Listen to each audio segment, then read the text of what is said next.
On va commencer Bezrat Hashem. Là, on est arrivé dans la Torah Vav, Seif Gimel.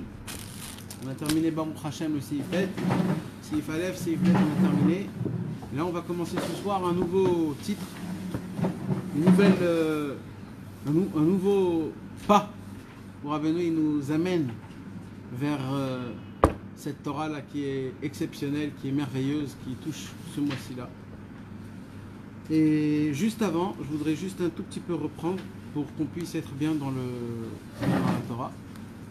Au tout début, Rabbi Nachman nous apprend à essayer de s'annuler et d'annuler toutes sortes d'honneurs qu'un homme il a ou qui croit qu'il doit le recevoir, ou quand un homme, chas v'shalom, il lui manque de respect, alors la personne elle commence à s'emballer, se bouillir en lui en se posant des questions. Comment ça se fait, il me respecte pas, il m'a manqué d'honneur, etc., etc. Rabbi Nachman il vient et il pose un plat sur la table et il dit première chose, si on veut servir Dieu, il faut savoir à être prêt de se déshabiller du kavod. Un homme qui veut avoir du kavod ne peut pas servir Hachem. Il ne peut pas. Pourquoi? Parce que quelque part dans la vie, dans une situation, tu seras obligé d'enlever ton kavod pour servir Hachem. Tu seras obligé. C'est une situation qui arrive tout le temps. Des fois, tu es entre copains et tu vois que le temps il approche. Bientôt, c'est la shkia. Et tu te dis, j'ai pas fait mincha. Mais tu es avec tes copains. Tu ne vas pas maintenant te lever, les laisser. Ils sont venus chez toi. Ça ne se fait pas. Alors t'as honte, tu sais pas, oui, je fais pas, c'est honteux. Et tu continues à parler avec eux. Pourquoi? Un manque de kavod. T'as préféré garder ton kavod que le kavod d'Hachem. Le kavod d'Hachem, c'est d'aller se lever, prier mincha. Donc il dit Rabbi Nachman, si un homme ne se met pas dans sa tête, il faut qu'il sache que pour servir Dieu, il faut être prêt à jeter tout son kavod. Alors il dit Rabbeinu, comme on ne peut pas attendre l'effet lui-même, c'est-à-dire que tu sois dans une situation pareille, alors depuis le début, il faut que tu saches quelque chose. Le kavod, le respect, l'honneur, c'est surtout les honneurs, pas le respect. C'est surtout les honneurs, ça appartient à Kadosh Baruch Hu. Li à kavod amar Hashem, comme ça c'est écrit. Kadosh Baruch Hu, il a dit, lichvodi, barativ, yitzartiv, afasitiv. Kadosh Baruch Hu, il a dit, tous les mondes que j'ai créés, je les ai créés pour mon honneur. C'est pour mon kavod. Le kavod de Dieu, c'est qui qu'on doit lui donner du kavod? C'est un homme qui, c'est pas un homme, c'est quelque chose que de elle-même, elle reprojette ce kavod. Et c'est qui le seul au monde que vraiment à lui, il faut lui donner du kavod? Le seul au monde, c'est Hachem. Hachem, même le tzaddik, il a donné du kavod à Kadosh Baruch Hu. C'est à Kadosh Baruch Hu qui doit totalement recevoir le kavod. Et quand on lui donne du kavod à Hachem, alors on répond à toute la raison pour laquelle Kadosh Baruch Hu il a créé ce monde. Pourquoi Kadosh Baruch Hu il a créé ce monde? Pourquoi ce monde? Pourquoi autant de choses, autant d'histoires, autant tout ce monde, ça fait 6000 ans que le monde il est là. Toutes ces histoires, toutes les souffrances, toutes les bonnes choses qui se sont passées, tout ce qu'il y a eu, du bien, du mal, du milieu, même des événements qui n'ont rien à voir, des histoires avec Napoléon, avec je sais pas quoi. Donc pourquoi tout ça? Tout ce qu'il y a dans ce monde, ils sont montés dans la lune, ils voient le soleil, ils vont jusqu'à Saturne et je ne sais pas où, tout ce qu'ils arrivent à faire, tout ce qu'il y a de beau et de mal et de méchant et de gentil dans ce monde-ci. C'est pourquoi tout ça, Hachem l'a créé. C'est quoi le but de tout ça? C'est quoi le but? Parlez, c'est quoi le but? Qu'est-ce qu'il dit David Ameler? David Ameler, il dit dans les Tehillim, le but de tout ça, c'est pour qu'une seule chose, pour que tu reconnaisses que tout vient d'Hachem. Pour que tu saches que tout, c'est Hachem qui l'a créé. Pour qui? Pour le juif. Pour que le juif puisse reconnaître Dieu. C'est tout. C'est aussi simple que ça. Quand un homme il souffre, qu'est-ce qu'il doit faire? Il doit prier à Hachem. Pourquoi il doit prier à Hachem? Parce que quand il va prier, Dieu il va l'exaucer. Quand il va l'exaucer, il va voir que c'est la main d'Hachem. Quand un homme il étudie la Torah et qu'il n'arrive pas à comprendre la Torah, il va aller prier à Hachem. Il va dire à Kadosh Baruch Hu, Galenai ve'abita niflot mitoratecha. Hachem, ouvre mon cœur pour que je puisse découvrir la beauté de ta Torah. Et là, d'un coup, la personne, elle va commencer à comprendre c'est quoi Kadosh Baruch Hu. Il va voir comment Hachem, il est toujours avec lui, dans tous les endroits les plus bas, les endroits les plus sales, les endroits... Il est toujours avec toi, Kadosh Baruch Hu, jamais il te laisse, jamais il te laisse. Et ça, le problème, c'est quoi? C'est qu'aujourd'hui, on vit, et on ne voit pas Hachem. On ne voit pas Hachem. On dit 3 fois par jour dans l'Amida. On dit Modim anachnu lefanecha Adonai Eloheinu v'Avtenu. On dit Al nisecha v'al nifleotecha v'al yeshuatecha sheta oseh imanu bechol yom vayom. On dit sur tous les miracles, sur toutes les merveilles que tu me fais tous les jours et tous les jours. On le dit ça 3 fois par jour. Est-ce qu'on y croit vraiment? Tu t'es réveillé ce matin en te disant ah, tu sais pas les miracles, tu sais pas les miracles. Non, bonjour, comment ça va? Ça va, ça va, ça va. Ah bon? Mais il y a eu des miracles pendant ce temps-là. Kadosh Baruch Hu, il a fait avec toi des miracles. Il a fait des miracles. C'est quoi un miracle, mes amis? Un miracle, c'est de la contre-nature. C'est-à-dire qu'il y a une loi. Il y a une loi. Dieu, il a créé une loi, c'est la nature. Dieu, il veut que quand tu mets de l'eau dans la terre, ça pousse. C'est comme ça. C'est Hachem qui a voulu. Mais des fois, Kadosh Baruch Hu, il fait des choses qui vont contre la nature. Contre la nature. Ça, c'est des choses quand c'est un extrême. Dans Modim Anachnu Lach, qu'est-ce qu'on dit? On dit qu'Akadosh Baruch Hu, il fait avec nous Al Nisecha Shebechol Yom Veyom Imanu. On dit sur tous les miracles que tu fais tous les jours et tous les jours avec nous. Mes amis, un miracle, c'est contre la nature. Akadosh Baruch Hu, il nous maintient en vie. Il fait avec nous des choses que nous, on ne sait pas. On ne sait pas. On marche dans des endroits comme si c'est normal. On rentre à la maison comme si c'est normal. On va aux toilettes et comme si c'est normal. On dort et on se réveille comme si c'est normal. Pourquoi? Parce qu'on voit que ça fonctionne partout chez tout le monde et tous les jours. Donc on se dit, ça va, c'est la normalité. Mais ce que tu comprends pas, c'est que tout ce qu'Akadosh Baruch Hu, il le fait mamash que pour toi. Il le fait, c'est un S qu'Akadosh Baruch Hu, il fait rien que pour toi. Normalement, on ne devrait pas avoir. Vous savez, mes amis, normalement, il y a une halakha. Il y a une halakha, c'est écrit dans la Bible. C'est quoi la Bible? Il y a écrit que quand un homme chas v'shalom, il n'écoute pas le roi, c'est une règle. C'est écrit dans Melachim, dans les Nevi'im. Quand on n'écoute pas une règle d'un roi, chayav mita. Un roi qui demande quelque chose à faire, si David Ameler il disait à quelqu'un de faire quelque chose et que cet homme-là n'a pas fait, on est obligé de le tuer. Obligé, c'est une obligation. Hachem il a dit comme ça. Un roi d'Israël, quand il dit quelque chose, tu es obligé d'appliquer. On s'en fout, qu'est-ce qu'il t'a demandé, tu es obligé. Parce que si tu ne t'appliques pas, c'est une chutzpah, ça veut dire c'est osé, c'est quelque chose de très grave. Maintenant, je vous pose la question. Malheureusement, dans la journée, on tombe, on fait des fautes, on fait des choses qui ne sont pas très très bien. Des fois, on fait des fautes qui sont très graves, des fois qui sont vraiment écrites dans la Torah, ou c'est vraiment des très graves fautes. Chaque soir, quand on met notre corps dans le lit, en fait, on place cette masse de viande dans un bon lit moelleux comme il faut.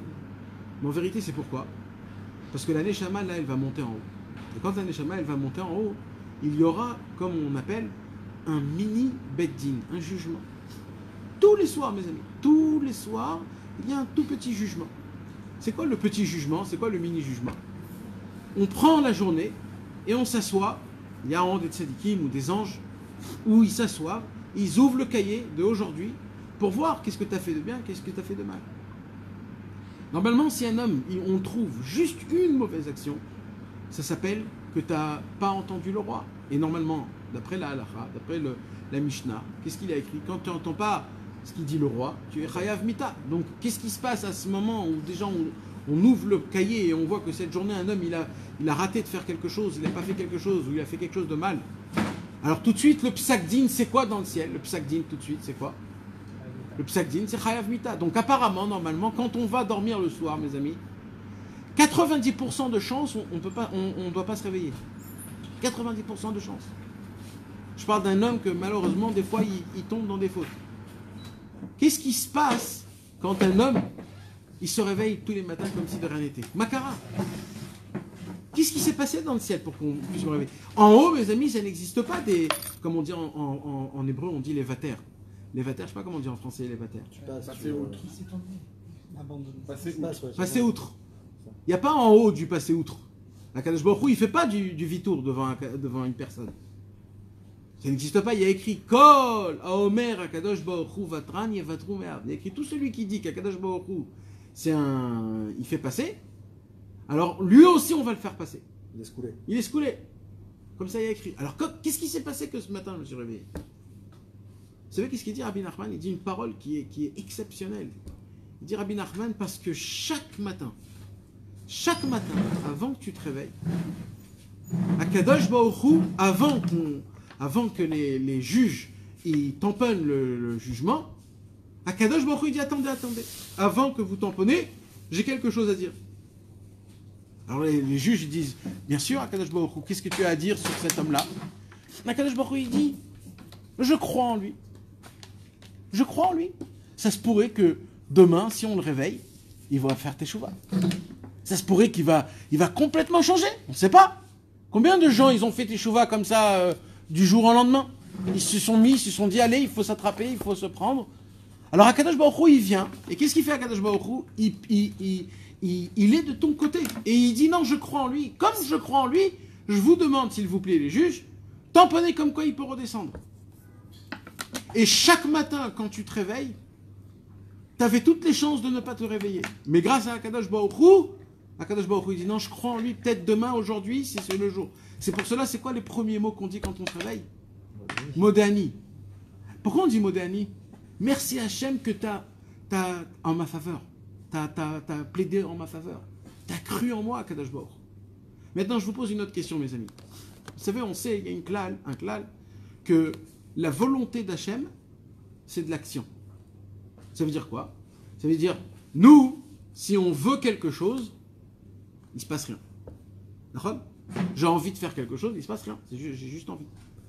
Qu'est-ce qu'il faut qu'il se passe pour que moi, ça avance? Il faut que de la volonté, je passe au concret. Comment? À réfléchir dans ma tête, comment je pourrais faire cette chose-là. Après, j'arrive à construire dans ma tête comment ça doit être. Après, j'en parle avec mes amis, avec des constructeurs. Et après, il y a les poalim, c'est-à-dire les travailleurs qui viennent. Et qu'est-ce qu'ils vont faire, les travailleurs? Réalisation. Ils vont réaliser, en fait, ta pensée. D'accord? Il dit, Rabbeinu, le déclencheur de tout, c'est quoi? C'est le ratzon, c'est la volonté. Qu'est-ce qui se passe? Il dit, Rabbeinu, le problème, c'est que le monde, au lieu de continuer l'enclenchement, il s'arrête qu'à la volonté. Il ne continue pas à réfléchir. Par exemple, je veux faire teshuva, je veux garder mes yeux. Je veux que mes yeux soient propres. Je ne veux pas salir mes yeux, chas v'shalom. Alors déjà, j'ai une volonté. C'est déjà, sans la volonté, il n'y a rien. Tu ne peux rien faire. Alors déjà, la volonté. C'est quoi la volonté? C'est de créer déjà l'emplacement dans ta tête de comment essayer pour arriver à faire ça. Après, je réfléchis. Comment je pourrais le faire? Où je pourrais le faire? C'est quand qu'il faut le faire? Tu commences à réfléchir. Tu réfléchis, ma vache. Tu y penses pendant la journée, comment je pourrais garder mes yeux, comment je voudrais rendre mes yeux propres. Après, il y a quoi? Tu en parles avec qui? Avec Hachem. Tu en parles avec Hachem, tu en parles avec tes amis. Qu'est-ce que vous en pensez, mes amis? Tu le fais descendre en marshava, dibour, et après, il y a maasé, après, il y a l'action, après, tu arrives à garder tes yeux. Mais on ne peut pas frôler toutes les étapes. On est obligé de passer d'une étape, et une étape emmène à une autre étape, et à une autre étape. Mes amis, Akadosh Baruch Hu, quand il a voulu créer le monde, il a juste pensé qu'il veut créer le monde, et dès qu'Akadosh Baruch Hu, il a pensé qu'il veut créer le monde s'est créé tout de suite. Dieu, il n'a pas toutes ces étapes-là. Dieu, rien qu'il veut, sa volonté, tout de suite, c'est l'action. Tout de suite. Si Akadosh Baruch Hu, il veut quelque chose, ça se fait tout de suite, c'est comme ça. Maintenant, vous savez, mes amis, Akadosh Baruch Hu, tout ce qu'il fait, c'est obligé que c'est bon. C'est vrai ou faux? Bah oui. Vous êtes sûr de ce que vous dites? Bah oui. Vous y croyez vraiment dans ça? Oui. Qu'Akadosh Baruch Hu, tout ce qu'il fait, il le fait, c'est obligé que c'est bon. Et deuxièmement, ça ne peut pas être quelque chose que Dieu ne veut pas qui existe. C'est vrai ou faux? Vrai. Oui ou non? Ah oui, évidemment. Ça veut dire, ça n'existe pas qu'il y a une situation qu'Akadosh Baruch Hu ne veut pas qu'il y ait cette situation. D'accord? Il n'y a pas le choix. Dieu, il n'a pas le choix. Ouais. Comment? Par rapport au système qu'il a mis en place. C'est pour ça que le tzaddik il intervient pour parfois. C'est pas dans des situations générales. Ça, c'est dans des situations particulières avec un être humain. Voilà. Ouais, mais dans ça. des situations générales, quand Akadosh Baruch Hu, quand il y a un événement, quand il y a quelque chose, C'est ce vrai. qui se passe, c'est Akadosh Baruch Hu, il veut que cette chose se passe. D'accord? Ouais. Donc on a trois suppositions. Écoutez bien, mes amis, c'est vraiment très important. Première chose, je répète. Non, quand tu dis il veut, c'est qu'il est d'accord ou c'est qu'il veut donc il crée? Non, il veut, donc il le crée. Ah ouais. Il veut, pas qu'il est d'accord, il n'y a personne. Ouais. Il veut, donc il le crée. Ah ouais. Maintenant, s'il a créé, c'est qu'il a voulu. Et comme Dieu, il est bon, donc tout ce qu'il a fait, c'est bon, c'est obligé. Ça existe qu'Akadosh Baruch Hu, il a créé dans le monde quelque chose qui n'est pas bon. Impossible. Mes amis, vous ne me répondez pas avec votre cœur. Oh non, c'est sûr que Après notre céréale, on peut croire que non, mais en vrai, tout oui. Alors, moi, je vous parle à vous, pas à votre émouna. Moi, je veux rentrer dans votre cœur. Après le céréale, parfois non, il y a des trucs Non, qui c'est vrai, sont c'est vrai pas- que qui tu paraissent penses pas à- bons. Mais tout le travail, c'est pas de me répondre et d'avoir un V dans la réponse. Tout le travail, c'est de répondre comme vous le ressentez dans C'est votre vrai, si vie. tu penses au Rechaim, si tu penses à... Tu penses à tout, mais là, vous pensez à des bonnes choses. Mais si c'est comme ça, j'ai plein de questions, moi. J'ai plein de questions. Mais par exemple, la Shoah. Ouais, d'accord, la Shoah, c'est parce que c'était proche. Nous, on ne connaît pas ce que la Gemara elle raconte dans la destruction du premier temple, la destruction du deuxième temple, les choses qui se sont passées, le mal qu'il y a dans le monde. Il y a écrit que Akadosh Baruch Hu, il a écrit le Yetzer Hara. Le Yetzer Hara, c'est le mal. Donc il y a une présence de quelque chose qui est mauvais. Est-ce qu'on pourrait dire que c'est quelque chose de mal par rapport à Akadosh Baruch Hu? Ça se peut pas qu'Akadosh Baruch Hu, il a créé quelque chose de mal. Ça n'existe pas. Puisque la conclusion, elle est hyper simple. C'est les bases de Halachot de Emouna. C'est quoi les bases de Halachot de Emouna? C'est que Akadosh Baruch Hu, tout ce qui existe, il a fait de sa propre volonté, et tout ce qu'il a fait, c'est obligé que c'est du bon. C'est obligé. Il ne peut pas sortir du mal de Dieu. Il ne peut pas. Akadosh Baruch Hu, il est tov ou métiv. Il est bon et il fait du bien. Mais Akadosh Baruch Hu. Même le pire des rachats, dans la racine, il est bon. Alors, non. Des fois, à l'humain, ça paraît mal. Ça paraît. Mais, est-ce que c'est Non, c'est jamais le mal, il existe ou pas? Non, Alors, mais quand même, le mal existe. c'est ça. Il y a quand même des choses qui sont mal. Par rapport à ce que l'humain... Il y a des choses... Alors écoutez bien, mes amis. Tout le mal ou le bien, il n'est pas rapport à quelque chose. C'est tout yachassi. Comment on dit yachassi? Relatif. C'est tout relatif. Le mal et le bien, c'est relatif. C'est toujours relatif à quelque chose. Le mal et le bien, c'est relatif à l'être humain. Parce que dans l'être humain, il y a le mal et le bien. Mais quand tu regardes par rapport à Akadosh Baruch Hu, le mal et le bien n'existent pas. Il n'y a pas de place pour le bien et le mal. Parce que Dieu, il n'y a que du bien partout. Dieu, il ne voit pas le mal, il voit que le bien. Le mal n'a pas d'existence. Il n'existe pas. Le mal n'existe pas. Donc tout ce que Akadosh Baruch Hu il fait dans le monde, c'est obligé que c'est bon et c'est obligé que c'est la volonté de Dieu. Si c'est comme ça, alors je me pose une très grande question. C'est quoi la grande question? Si aujourd'hui, à cet instant-là, tout de suite, maintenant, je vis là, maintenant, tout de suite, je vis. Si je vis, conclusion de quoi? Que Dieu veut que j'existe et que je suis bien parce que tout ce que Hachem y créait, c'est obligé que c'est le Tov. Donc je suis parfait, puisque je suis la création de Dieu. Et si chaque instant je vis, c'est que Dieu veut que chaque instant je vis. Pourquoi il veut que chaque instant je vis? Parce que Akadosh Baruch Hu, il voit en moi chaque instant le bien que moi je fais dans ce monde-ci, même si moi je ne le vois pas. Mais chaque instant, Akadosh Baruch Hu, il croit dans le bien et il dit, Akadosh Baruch Hu, cet investissement que j'ai investi, c'est chez cet homme, j'y crois en lui, il me rapporte beaucoup. En fait, il me rapporte énormément. Vous comprenez ce que je suis en train de vous dire, mes amis? Imaginez-vous une boîte où il y a un homme, il y a un patron, il y a plein de bureaux, il y a plein de gens qui travaillent. Et il y a un mec là-bas qui vient au bureau et il ne sait pas ce qu'il faut au bureau.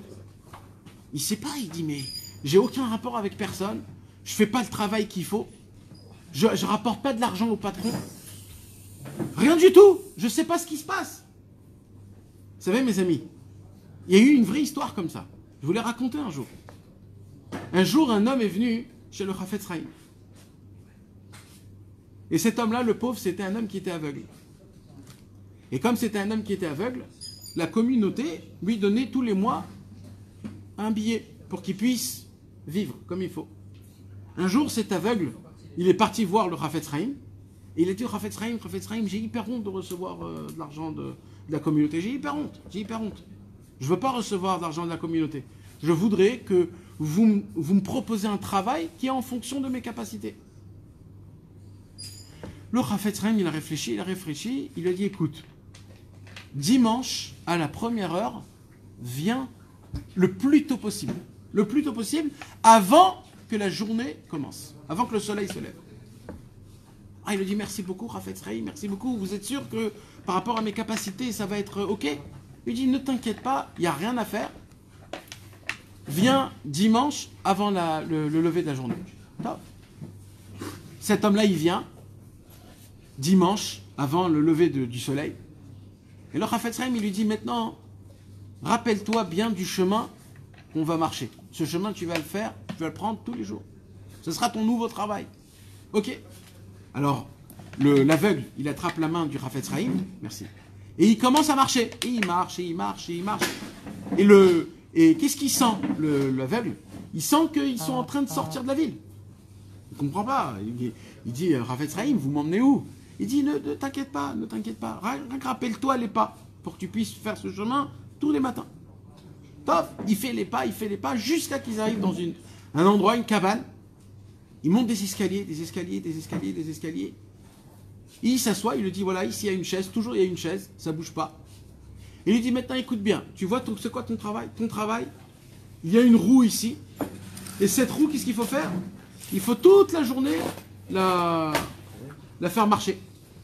Toute la journée, il faut rouler, comment on dit? Ouais, rouler. Il faut la faire tourner. Il lui dit quoi? Et c'est tout? Il dit oui, il dit, tu sais combien tu gagneras avec ça? Tu vas gagner double et triple que ce qu'on te donnait. Il dit, oh là là, comment vous ne me l'avez pas dit depuis le début? Comment? Et il a dit, ok, merci beaucoup, Chafetz Chaim, Toda Rabba, Toda Rabba. Et mes amis, cet homme-là, depuis ce jour, tous les matins, il était obligé de se lever. C'était des heures qui étaient obligatoires. Il était obligé de rester depuis avant le coucher du soleil et le lever du soleil. Toute une journée en entière, il devait rester. Et il devait rester aussi un peu la nuit. Il devait rester. C'était beaucoup de... Qu'est-ce qui se passe? Des années passent. Il gagne sa paye. Il est très content. Tout est comme il faut. Des dizaines d'années, il passe, mes amis. Dizaines d'années, il passe. Cet homme-là, pendant des dizaines d'années, il fait son chemin habituel.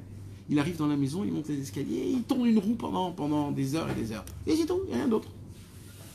Après des dizaines d'années, il en a eu un peu marre. Il a dit, c'est quoi cette vie, quoi? Ça veut dire, il n'y a rien qui se passe. Ouais. Et enfin, t'en as marre. Au début, t'es hyper content parce que t'as une belle paye, etc. Mais après, t'en as marre. Alors, il a eu un peu honte, il est allé chez le Chafetz Chaim. Il a dit, Chafetz Chaim, je vous remercie énormément. Vous m'avez donné un travail qui est exceptionnel. J'arrive à manger, bechavod, avec ma femme, mes enfants, tout comme il faut, à la perfection. Il lui dit, mais j'ai un petit problème, Chafetz Chaim. C'est quoi le petit problème? Il lui dit, Chafetz Chaim. Il lui dit, j'ai un peu, ça m'ennuie.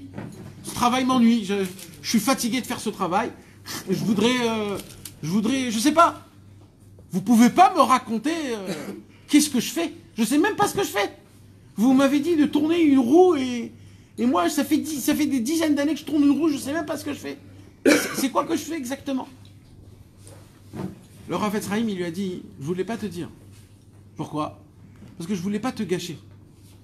Ça veut dire quoi? Il lui dit, malheureusement, toi, t'as pas les yeux pour voir ce que tu fais. Mais maintenant que tu me poses la question, je suis obligé de te le dire. Il dit quoi? Il lui dit, tu sais, c'est quoi la roue que tu tournes? Quand tu tournes la roue, en fait, tu tournes un moulin. Que ce moulin, il est en train de prendre de l'eau dans une rivière. Et en fait, tu crées de l'électricité dans toute la ville de Radin. C'est-à-dire quoi? Ça veut dire, toi, tu tournes une roue, tu sais pas ce que tu fais. Mais ce que tu sais pas, c'est que toute la ville de Radin, avec combien il y avait d'habitants là-bas? Peut-être 500, 1000 habitants.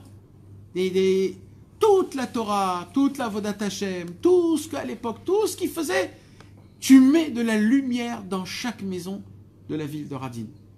Tous les hommes, toutes les femmes, tous les enfants qui ont une maison dans Radin, tous les jours, ils remercient qui? Ils te remercient toi. Pourquoi? Parce que tu rajoutes de la lumière chez toi à la maison.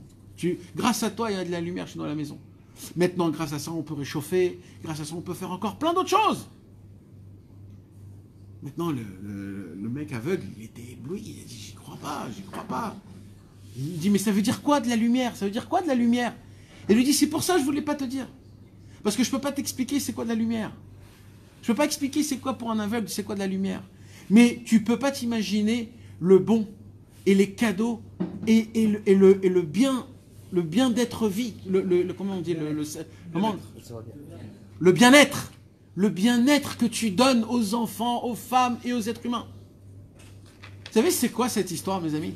Cet homme-là, quand il a entendu ça, il a eu de la force jusqu'à la fin de sa vie. Il a continué à rouler cette roue. Il a dit, tu t'imagines, à chaque fois que je roule une roue, grâce à ça, je fais de la lumière, mais je vais travailler même bénévole, même s'il faut. C'est un cadeau énorme de pouvoir faire, sans savoir, tu fais du bien. Mes amis, cette histoire, c'est pas juste une histoire. Cette histoire, c'est l'histoire de notre vie. Dans notre vie, mes amis, on fait des choses qu'on n'est pas du tout au courant de ce qu'on fait. On fait tourner une roue. Ça veut dire quoi, on fait tourner une roue? Le matin, on se réveille et on nous a dit de mettre de la peau de taureau sur ta main et sur ta tête. Et tu dois tourner des tours. C'est tout. Et toi, tu fais pas attention, tu t'assois et tu commences à faire Odou Lachem, Kirou Vishmo. C'est quoi? On t'a dit de lire un texte. Toi, tu lis un texte. On t'a demandé, tu fais. Il y a un moment où au début, on est content. Pourquoi? Parce que on sent que c'est vital, la prière, le Kaddish, Baréchou. Mais il y a un moment où ça commence à devenir de la routine. Ça commence à devenir pas bon. Ça commence à devenir sec. Limite, t'es fatigué. Limite, tu te dis ce soir, je sais pas, les slichot, je suis fatigué, je vais dormir une journée. Ça va, j'ai fait tout. Une journée, je vais dormir. Voilà, Makara. Non. Mes amis, on n'a pas du tout la notion. On n'a pas aucune notion de ce que c'est quand un juif, il met la kippa et il sort dehors avec sa kippa. Quand on met les tzitzit et que les tzitzit, ils pendent. On n'a pas la notion de ce que c'est quand on veut boire quelque chose, un verre d'eau. On fait chez Akol Niabitvaro, on dit Boré Nefashot, Rabot Vechesronan. On crée des mondes. On participe à la réparation du monde en entier. Il faut savoir, il faut comprendre ça qu'Akadosh Baruch Hu, lui, il voit le bien que nous on fait. Et Akadosh Baruch Hu, si lui, il nous a fait réveiller ce matin, et si à cet instant-là, je vis, c'est qu'Akadosh Baruch Hu, il croit en moi. Mais je vais aller encore plus loin que ça. Quand un homme, il est en train de faire un péché, il fait un vrai péché, là. Un vrai grave péché. Chas v'shalom, un homme a transgressé Shabbat, on va dire. Chas v'shalom, que Dieu nous en préserve. Transgresser Shabbat, c'est très grave. Un homme, il transgresse Shabbat. Chas v'shalom, il prend la cigarette, il allume la cigarette et là, il a un kiff. D'accord? La première taf, il a un kiff, et là, il a des remords. Je vous pose une question. C'est qui lui a donné de la force pour prendre la cigarette, pour prendre le feu, pour allumer, pour respirer et faire rentrer dans les poumons et de savourer ce kiff? Comment c'est possible? Parce qu'il nous aime. Et Dafka, parce qu'il nous aime, il doit nous tuer tout de suite pour pas qu'on fasse cette affaire. C'est quoi l'amour? C'est de vivre cette vie. C'est pas ça l'amour. Comment c'est possible qu'Akadosh Baruch Hu, il nous donne ça? Il n'est pas quand on entend la colère. Il est? Il n'est pas quand on entend colère. Mais on a fait Shabbat, c'est encore plus grave. On a transgressé Shabbat. Chas v'shalom. Akadosh Baruch Hu, il aurait dû faire quelque chose. Comment Hachem il laisse? Parce que ça c'est Dieu. C'est Dieu, c'est sa force à lui qui rentre en moi. Et Akadosh Baruch Hu, il est là-bas. Et il te donne cette satisfaction. Il te donne. C'est lui qui te donne. Et qu'est-ce qu'on a dit? On a dit que c'est obligé que c'est bon. Et c'est obligé que c'est Dieu, il le veut. Alors comment c'est possible un truc pareil? C'est pas le Yitzhara aussi. Le Yetzirara, écoute bien quelque chose que beaucoup de gens ne savent pas distinguer. Le Yetzirara n'a aucun pouvoir sur l'effet de ce monde. Il a le pouvoir que dans un seul endroit. C'est quoi? Comment tu interprètes les choses. Que ça! Que ça! La façon d'interpréter les choses, ça c'est le Yetzirara. C'est tout. C'est tout. Il peut pas. Pour que le Yetzirara puisse prendre une force dans ce monde, il est obligé de recevoir un Ishour de Hachem lui-même. D'où on apprend ça? Dans la Gemara Masechet Chagiga. Dans la Gemara Masechet Chagiga, il y avait un grand tzaddik. Ce grand tzaddik s'appelait Rabbi Matia ben Charash. Rabbi Matia ben Charash, toute sa vie, il a gardé ses yeux. Toute sa vie, il a gardé ses yeux. Vous savez qu'est-ce qui se passe quand on garde ses yeux? Quand on regarde après dans la Torah, c'est pas des lettres que tu vois, c'est du feu. C'est du feu qui tremble, qui brûle. C'est ça que tu vois. Malheureusement, comme nous, on a sali nos yeux, alors on se met des couches et des couches et des couches. Après, quand on regarde la Torah, ça nous fait presque plus rien. Mais normalement, dans la Torah, il y a une lumière. Vous savez, c'est comme dans les dessins animés, qu'il y a un livre magique. Quand ils ouvrent le livre magique, il y a une lumière énorme qui éclate. La Torah, c'est comme ça, mes amis. Normalement, il y a écrit Amahor Sheba Marziro Lamutav. Normalement, d'après la Gemara, quand un homme il ouvre un livre, pas il étudie, rien qu'il ouvre un livre, normalement, il dit la Gemara, rien que de la lumière que le livre il dégage, rien que de la lumière tu fais tes chouvas. Rien que de la lumière, tu n'as même pas lu, tu sais même pas ce qu'il y a écrit. Rien que tu as ouvert le livre. Maintenant, nous on voit un livre, rien que tu l'as ouvert, tu dis oulala, combien de lettres là? Je suis fatigué, je suis très fatigué, merci beaucoup. Comment c'est possible? C'est le fait inverse. Parce que pourquoi? Parce que malheureusement, on a sali nos yeux. Rabbi Mathia ben Harash, il a gardé ses yeux toute sa vie, il n'a jamais rien vu. Rien. Il n'a pas vu, il n'a rien vu de impur. Rien. Un jour, le Yetzer Hara, il monte dans le ciel chez Hachem et il dit Ribono Shalom, donne-moi la permission de le tenter. Pourquoi la Gemara, elle dit Hachem, donne-moi la permission? Parce que là, il va faire quelque chose de Yetzer Hara qu'il ne fait pas avec le monde. Là, il va faire quelque chose de spécial qui va rentrer dans ce monde. C'est-à-dire, il va avoir une force de pouvoir faire quelque chose. Kadosh Baruch Hu, il lui dit, qu'est-ce que tu veux faire? Il lui dit, Mathia ben Harash, c'est un tzaddik gadol. Nachon, Kadosh Baruch Hu? Kadosh Baruch Hu, il dit, bien sûr. Alors, il dit, si c'est un grand tzaddik, montre, j'ai envie de voir. Kadosh Baruch Hu, il dit, moi, j'ai aucun safek. Aucun doute. Alors, qu'est-ce qu'il lui a dit à Hachem? Kadosh Baruch Hu lui dit, tu as le réchoute, la permission de faire ce que tu veux. Comme ça, il est écrit. Donc, il avait besoin d'un Ishour. Parce qu'il ne peut pas avoir une force dans ce monde-ci, le Yetzer Hara. Ce n'est pas un dieu, c'est juste un ange. Donc, lui, il a la force que dans ta tête. Qu'est-ce qu'il a fait, le Yetzer Hara? Il est descendu dans la plus belle femme qui existe dans le monde en entier. Une beauté comme on ne peut même pas s'imaginer. Et la femme, elle rentre dans le Beth Hamidrash pour poser une question d'Alaha. Et Rabbi Mathia ben Harash, il était avec son stender en train d'étudier. Sa tête, elle était complètement dans la Torah. Et là, la femme, elle vient, il dit, bonjour Rabbi, j'ai une question dans la Halacha. Alors, Rabbi Mathia ben Harash, il met ses mains comme ça, il dit, quelle? Vas-y, posez la question. Et il dit, mais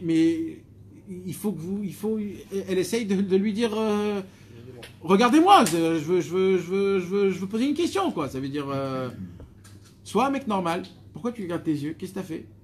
Alors, Rabbi Mathia ben Harash, il dit, non, pose ta question, j'ai pas besoin de te voir pour... Alors, il dit, mais il faut que je te montre quelque chose. Il faut que je te... Tiens, prends. Et quand Rabbi Mathia ben Harash, il a vu qu'elle va tendre sa main, tout de suite, il s'est mis de l'autre côté. Alors elle est de l'autre côté, et il lui a tendu de l'autre côté. Et lui, il s'est remis de l'autre côté. Quand il a vu ça, il a dit, pourquoi je vais me casser la tête? Il y avait juste à côté des brochettes, des clous. Il était en train de construire. Il a pris les clous, et il s'est crevé les yeux. Et là, il y a eu un problème dans le ciel. C'est parce qu'on n'attendait pas ça de Rabbi Mathia ben Harash. On n'attendait pas ça. Rabbi Mathia ben Harash, on attendait de lui qu'il ferme ses yeux et il se passe ce qui se passe. Il n'y a rien qui se passe. De prendre des clous et de crever les yeux. Cette femme, elle s'est envolée. Il n'y avait plus rien. Le Yetzer Hara, il est monté en haut, maintenant il a un problème. Pourquoi il a un problème?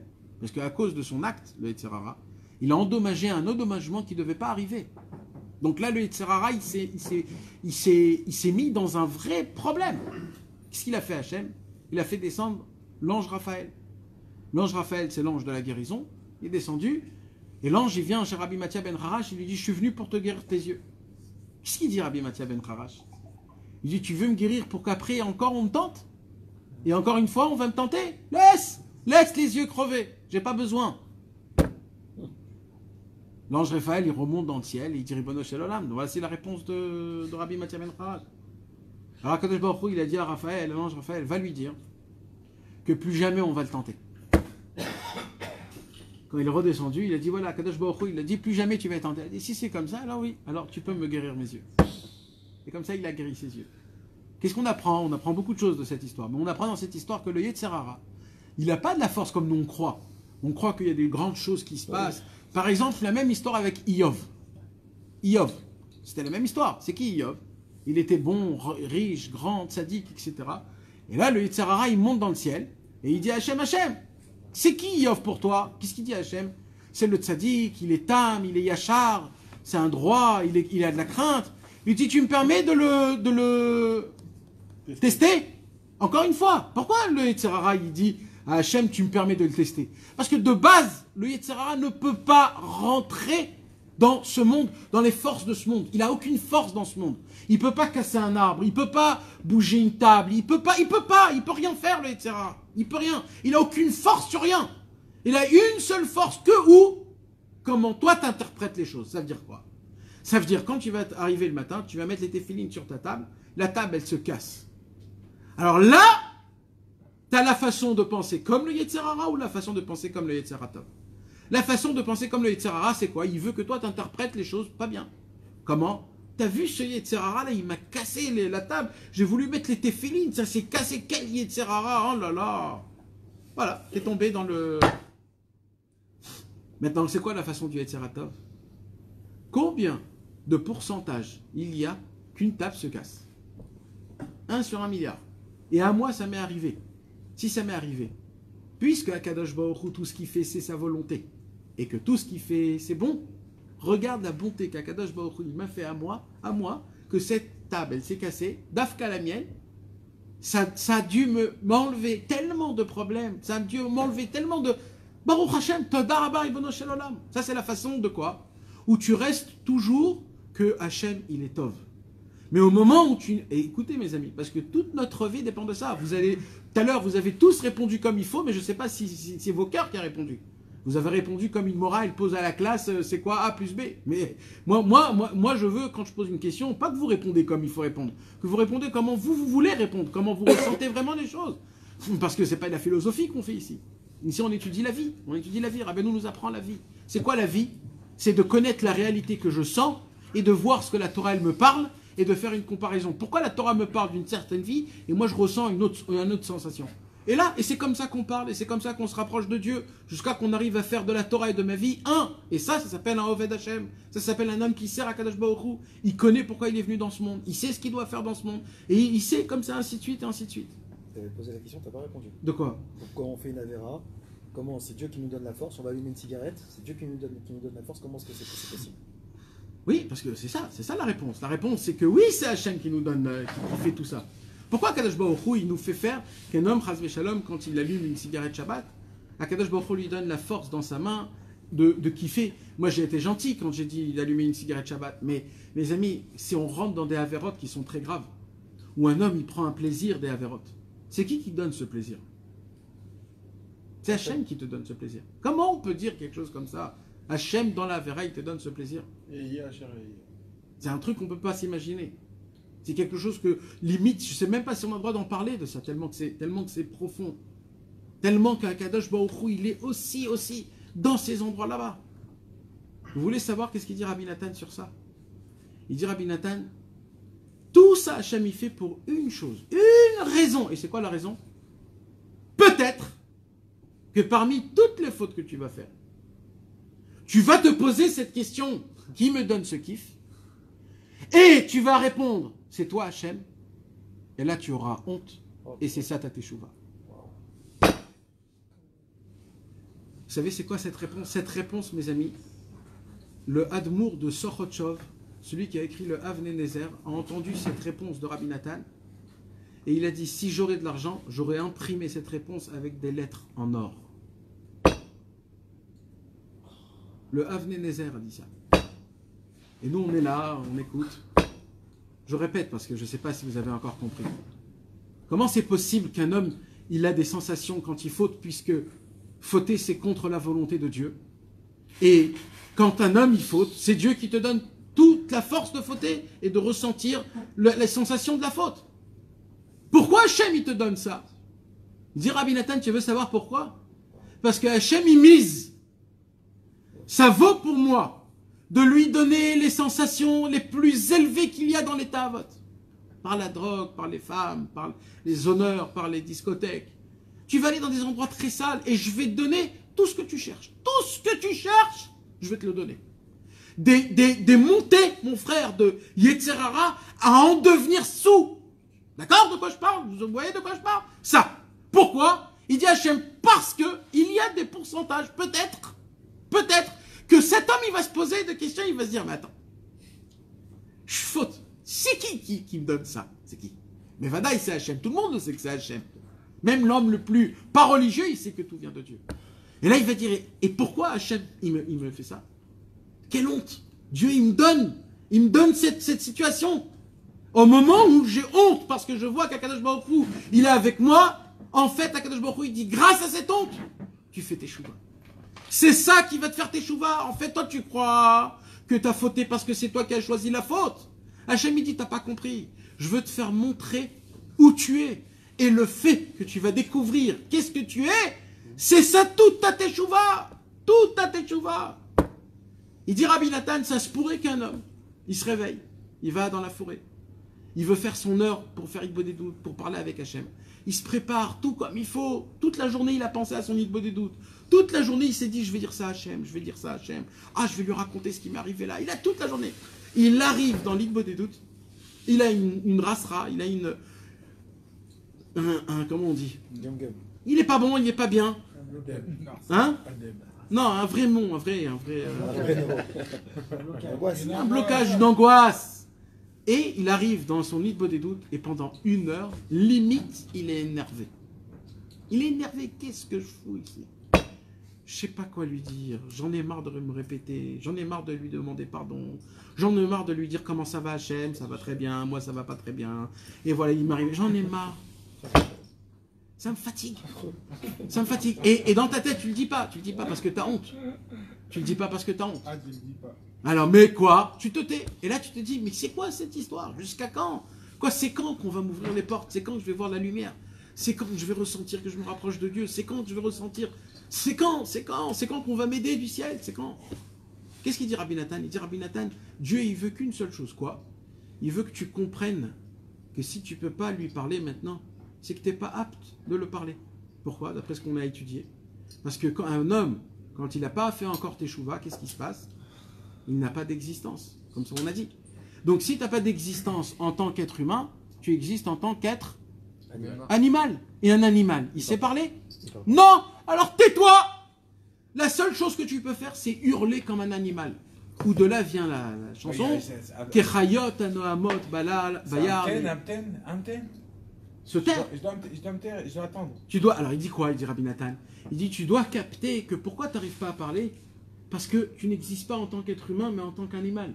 Et comme un animal, il ne sait pas parler, toi aussi, c'est pour cela que tu ne peux pas parler. Il dit Rabbi Nathan, quand il va capter ça, Dieu, il aura tout de suite une pitié sur cet homme-là. Tout de suite, tout de suite. Comment mon fils, il croit que c'est un animal, et tout de suite, cet homme, il fait teshuva. C'est fini. Et là, il peut parler. Quand tu peux parler, c'est que Baruch Hashem, tu es encore dans ce inyan de être humain. Mais au moment où un homme, il n'a pas fait encore teshuva, il n'existe pas. C'est plus ou moins tout ça, mes amis, ce qu'on a parlé avant, jusqu'à maintenant. Mais là, cette fois-ci, mes amis, on passe dans le guillemets. Et là, mes amis, on va parler d'un nouveau sujet. C'est pas un nouveau sujet, mais c'est un sujet approfondi, un peu plus approfondi que ce qu'on a parlé. On va parler de quoi, mes amis, pendant les 2-3 cours prochains? On va parler de la famille de Teshuva. C'est quoi la Teshuva, mes amis? Qu'est-ce qu'on a dit tout à l'heure, mes amis, dans la Torah Vav? Un homme, il ne peut pas enlever son kavod s'il ne fait pas Teshuva. Comme ça, Rabbeinu nous apprend. Il ne peut pas. On est obligé de faire Teshuva, toujours d'être en mode de Teshuva pour puisse enlever notre kavod pour servir Hachem. Pourquoi? Très simple, il dit le Rambam. Pourquoi? Parce que quand un homme, c'est un Baal Teshuva, un homme qui regrette parce qu'il a fait quelque chose de mal, alors comment il est? Il n'est pas comme ça, il marche comme ça. C'est un Baal Teshuva. C'est quoi un Baal Teshuva? Il a la tête baissée, il se fait petit, il veut pas que... Moi je suis mal, moi de base je suis... Alors il dit quoi? Alors un homme qui a un Baal Teshuva, il dit le Rambam, il est comment? Il lui manque du kavod. Pourquoi il lui manque du kavod? Parce que je ne suis pas quelqu'un qu'on doit respecter, malheureusement j'ai fait des fautes. Alors oui, je dois... C'est de là où Rabbeinu il vient et il dit quoi? Il dit le kavod et la tchouva, un conditionne l'autre. Ça veut dire quoi? Ça veut dire comment on les aurait d'enlever le kavod en étant toujours en mode teshuva. Qu'est-ce qu'on a expliqué jusqu'à maintenant d'être toujours en mode teshuva? C'est qu'un homme, il doit toujours être conscient qu'est-ce que je fais de bien, qu'est-ce que je fais de mal, chaque seconde. C'est ça un mode teshuva. Et de se rappeler de quoi? Vechatati, les negdi, David. Qu'est-ce qu'il a dit David Ameler? David Ameler, il a dit mes fautes, tout le temps ils sont devant mes yeux. Tout le temps devant mes yeux. Pourquoi tout le temps devant mes yeux? Pour que je me rappelle de ne pas avoir du kavod. Maintenant, David, c'était un roi. Un roi, on est obligé de lui donner du kavod. C'est la Torah qui nous dit de donner du kavod. Et bien même David, alors à plus forte raison, nous, qu'on n'est rien du tout, combien on doit annuler ce kavod. C'est ça ce qu'on a parlé dans la Teshuvah. Mais Rabbeinu, il veut dévoiler un chidouche exceptionnel dans la Teshuvah. Le premier chidouche que Rabbeinu a dévoilé dans la Teshuvah, c'est quoi? C'est la Teshuvah que quand un homme il t'humilie, tu te tais. C'est le premier chidouche. Chidouche où Rabbeinu il dit le ikar de la Teshuvah, c'est quoi? C'est qu'à chaque humiliation, tu te tais extérieurement et intérieurement. C'est le chidouche de le premier. Maintenant, il dit Rabbeinu, maintenant, je vais vous apprendre un deuxième chidouche encore plus profond que le premier. Il dit quoi? Alors, je lis dans le Seif Gimel. Vetzarir le'echoz tamid bemidat hatshuva. Il faudrait, il dit Rabbeinu, de tenir tout le temps la teshuva. Attraper. C'est pas qu'on attrape tout le temps, mes amis. Son argent.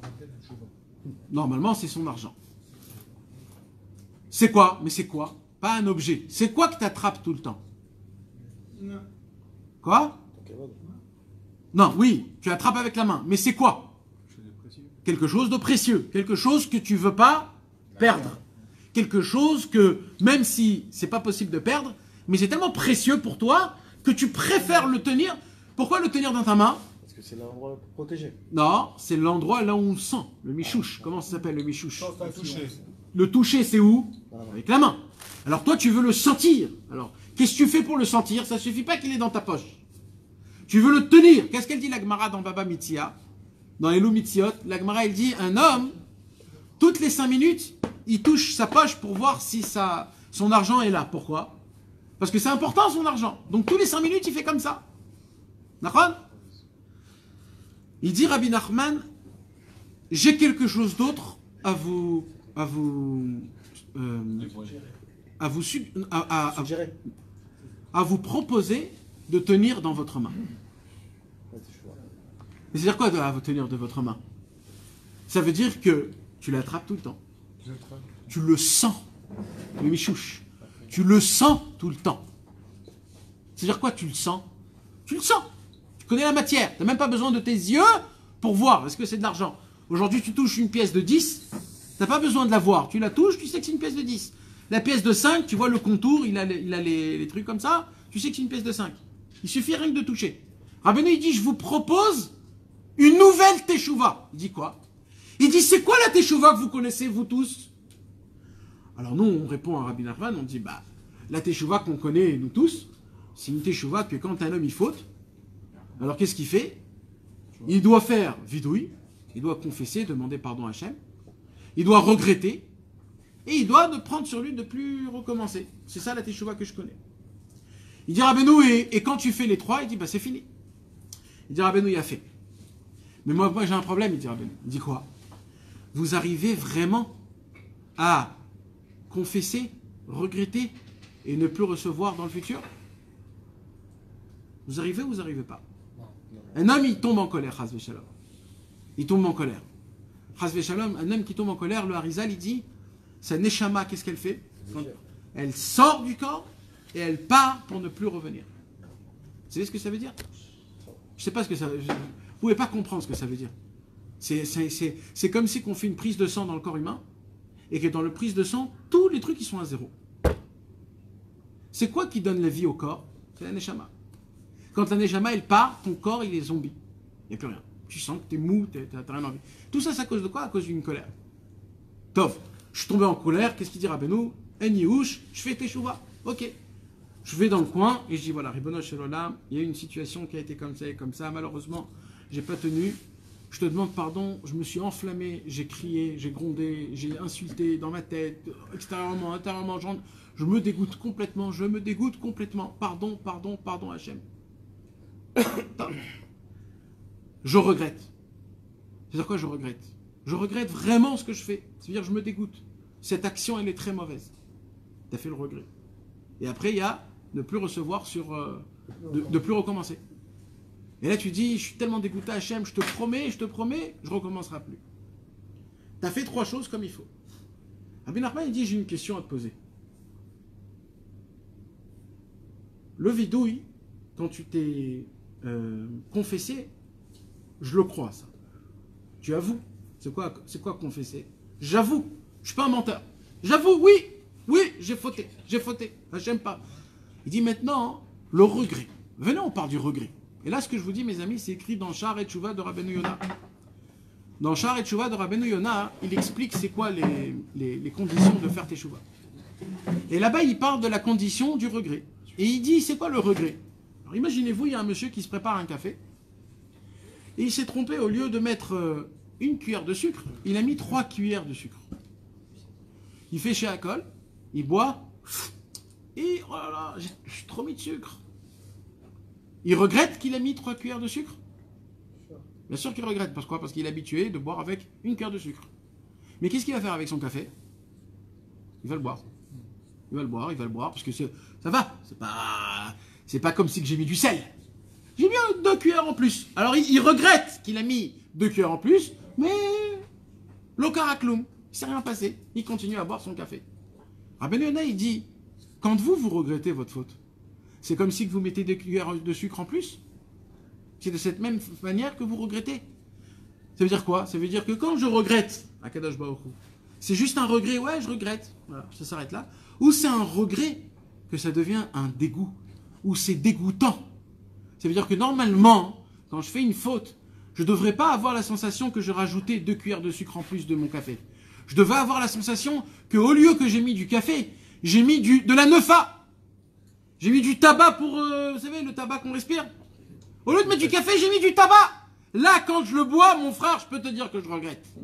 Et là, je le bois pas. Ça s'appelle un regret. Je dégoûte, j'ai envie de dégueuler. Il dira, ben nous, normalement, quand un homme il fait une faute, il doit dégueuler. Il doit se dégoûter de ce qu'il fait. Ça doit le dégoûter, il doit vomir. Il peut pas supporter. C'est quoi cette faute? Ça m'appartient pas. Il dira, ben nous, Rabbeinu Yonah, dans Sha'ar et Tshuva, qu'est-ce qu'il dit? Il dit, il faut que le regret, il soit d'une manière que tu te dégoûtes de la faute. Moi, quand je lis ça, je dis, ouh là là, je suis hyper loin. J'ai jamais fait tchouva, en fait. J'ai jamais fait tchouva. Et ça voudrait dire quoi de ne plus recommencer? Vous savez ce qu'elle dit, la Gemara? La Gemara, elle dit, il faut que tu sois tellement sûr de toi que tu recommenceras plus, que même si Hachem, il descend et il te dit, maintenant, je te permets, tu ne le fais pas. Alors, où on est, là, les gars? Où on est? Mais là, jusqu'à maintenant, on nous a appris que c'était pas comme ça, c'était facile. Alors, Rabbi Nachman, il nous dévoile son secret exceptionnel de la Teshuvah. Et Rabbi Nachman, il dit, je comprends pas. Vous êtes tous des businessmen, comment vous réfléchissez pas? Il dit, chez vous, c'est si je gagne pas l'euro million, je gagne rien. Ou tout, ou rien. Pourquoi? Il dit, Rabbeinu, si tu peux faire 1% de la Teshuvah, pourquoi tu le fais pas? Fais-le! Ah non, je veux que ça soit la Teshuvah à 100%, sinon, ça compte pas. Vous savez, mes amis, ce que je dis là, il y a beaucoup de gens qui sont pas pour. Il y a beaucoup de gens qui veulent pas le recevoir, ça. Si vous allez rentrer dans des yeshivot ou dans des... Il y a des grands rochers shiva qui vont te dire, la Teshuvah, c'est ou tout, ou rien. Mais hein. Et ils vont te le prouver dans la Torah. C'est ou tout, ça n'existe pas d'appliquer une moitié de mitzvah. D'après la Torah, tu ne peux pas appliquer une moitié de mitzvah. C'est ou tout ou rien. Il n'y a pas. Rabbeinu, il est mechadesh, un chidouche qui est énorme. Quoi? Il dit, moi je ne suis pas contre ce qu'ils disent. Moi aussi je dis qu'il n'y a pas de moitié de mitzvot. Alors s'il n'y a pas de moitié de mitzvot, on ne peut pas faire à moitié teshuvah. Il dit Rabbeinu, nachon. Mais moi, j'ai un chidouche exceptionnel. C'est quoi le chidouche? Il dit Rabbeinu. Il dit, puisqu'on a dit que quand un homme, quand il a fauté, il n'a pas d'existence, de base, cet homme, il n'existe pas. Et dans son existence, qu'il existe, il doit faire teshuvah à son niveau. Et c'est quoi son niveau? C'est 1%. Parce que moi, je n'ai pas le niveau de faire teshuvah parfaitement. Donc, pour moi, la teshuvah que je fais, c'est 100%. Donc, encore une fois, qu'est-ce qu'il dit Rabbeinu? Tout est relatif. La teshuvah à moi, c'est pas ta teshuvah à toi. Donc, si je peux pas faire les 3 conditions, confession, regret et de ne plus recommencer, Si je peux pas faire les trois, je peux pas faire teshuva. Il dit Rabbeinu, non, tu peux faire teshuva. Comment? T'as un des trois. Tu avoues au moins de ce que t'as fait. Même t'as pas de regret. Et même tu sais que demain tu vas retomber. Tu le sais. T'as pas, tu veux pas. Mais une chose tu peux, avouer la faute. Tu peux te rabaisser et dire Hachem, j'avoue. Parce que mes amis, vous savez, on a parlé de ça énormément. Mais il y a écrit que la chose la plus grave dans la faute, c'est quoi? La plus grave. Quand un homme n'avoue pas qu'il a fauté. Quand un homme il dit non, c'est à cause de lui, non, c'est à cause de elle, non, c'est lui qui m'a... Ça, c'est le plus grave. C'est pour ça, la première chose, vidouille, tout de suite. Ratati aviti pachati Hachem, j'ai fait ça, j'ai regardé ça et j'ai eu des pensées comme ça. Première chose, vidouille. J'avoue, Hachem, j'avoue. Voilà. Il dit Rabbeinu, alors t'as pas le regret, tu regrettes pas. J'ai vu une super belle femme, eh ben non, je regrette pas, excuse-moi. Et je voudrais recommencer demain. Pas je voudrais, mais je me vois pas fort à me garder. Il dit Rabbeinu, alors t'as déjà un quart de la teshuva. Est-ce que c'est Zekal Be'enecha? Est-ce que c'est aussi léger à tes yeux? Un quart de la teshuva. Alors qu'est-ce qu'il dit Rabbeinu? C'est quoi sa proposition? Fais teshuva comme tu es, l'endroit là où tu es. Toi, je fais teshuva, ok. Mais maintenant je pose une question Rabbeinu. Ouais, c'est quoi ta question? Tarles, j'ai envie de faire une vraie teshuva. Alors quoi, c'est fini? Rabbeinu, là, il dit, maintenant on va apprendre quoi? La teshuva sur la teshuva. De faire teshuva sur la teshuva. Il y a des gens qui croient que de faire teshuva, c'est qu'une seule fois. Ah, moi j'ai fait teshuva il y a 15 ans déjà. Ça fait 15 ans. Oh, le pauvre, ça fait que 15 ans. Et depuis, il n'a pas fait teshuva, le pauvre. Qu'est-ce qu'il a dit Rabbi Shimon Bar Yochai? Il lui dit, aujourd'hui j'ai fait teshuva. Comme ça, il a dit dans le Zohar HaKadosh. Avant de dévoiler la Hydra Rabbah, Rabbi Shimon Bar Yochai, il a dit, aujourd'hui j'ai fait teshuva. Un vrai homme, c'est un Baal Teshuva toute sa vie. Rabbi Nachman nous propose d'arrêter tout ce qu'on croit et de commencer à rentrer dans une classe qui s'appelle dans la classe, pas CP, pas CE1, pas CE2, il y a écrit Teshuva. Et quand tu rentres dans cette classe, tu es toujours en mode de Teshuva. Ça veut dire quoi? Écoutez bien ce que je vais vous dire, mes amis. Un homme, Chas v'Shalom, il a fait une grave faute. Chacun qui choisit la faute qu'il a fait. D'accord? Un homme, il a volé de l'argent. Après qu'il a volé l'argent, il se sent sale, il se sent pourri, il se sent pas bon. Il se dit, oh là là, je ne me suis pas tenu. Première chose qu'il fait, il peut rien faire d'autre, il peut juste avouer à Hachem, voilà, je te le dis à toi, j'ai volé de l'argent. Je ne peux pas faire plus que ça. Je ne peux pas te promettre pour le futur, je ne peux pas le regretter parce que l'argent est là, mais pour l'instant, au moins je te l'avoue. Comme ça, il dit Rabbeinu, t'as fait une teshuva? Il dit Rabbeinu, qu'est-ce qui se passe quand t'as fait ça? Quand t'as fait teshuva le petit peu que tu as pu faire teshuva, il dit Rabbeinu, tu t'existes de l'existence. Tu te crées un peu plus d'existence. Ta neshama, elle commence à donner un peu plus de vitalité à ton corps. Ta tête, elle commence à réfléchir un peu plus bigdoucha. Maintenant que tu as de l'existence, il dit Rabbeinu, si tu fais teshuva, encore une fois sur la même faute, elle sera plus forte cette teshuva que la teshuva de tout à l'heure. Quand tu vas faire une deuxième fois teshuva, elle va te donner encore plus d'existence. Et quand elle va te donner plus d'existence, tu vas voir, quand tu vas faire teshuva pour la troisième fois, elle va être encore plus forte. Et il dit Rabbeinu, et comme ça, toute la vie, on vit un mode de teshuva. Je refais teshuva sur... Pourquoi? Parce que tous les jours, je me rapproche de Dieu. Tous les jours, j'étudie de la Torah. Tous les jours, j'apprends et je connais Dieu un peu plus. Donc aujourd'hui, quand je vais faire ma teshuva, mes amis, elle va être beaucoup plus forte que celle de hier. Parce que entre hier et aujourd'hui, il y a eu Shacharit Mincha Arvit, il y a eu des brachot, il y a eu Limouda Torah, il y a eu des mitzvot. Donc, je me suis fait rentrer en moi beaucoup de lumière, beaucoup d'existence. Puisque maintenant j'existe à 3%, je peux faire teshuva à 3%.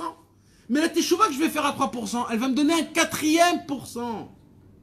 Et là j'ai 4%, je pourrais faire maintenant teshuva à 4%. Jusqu'à qu'un homme il arrive à une existence parfaite.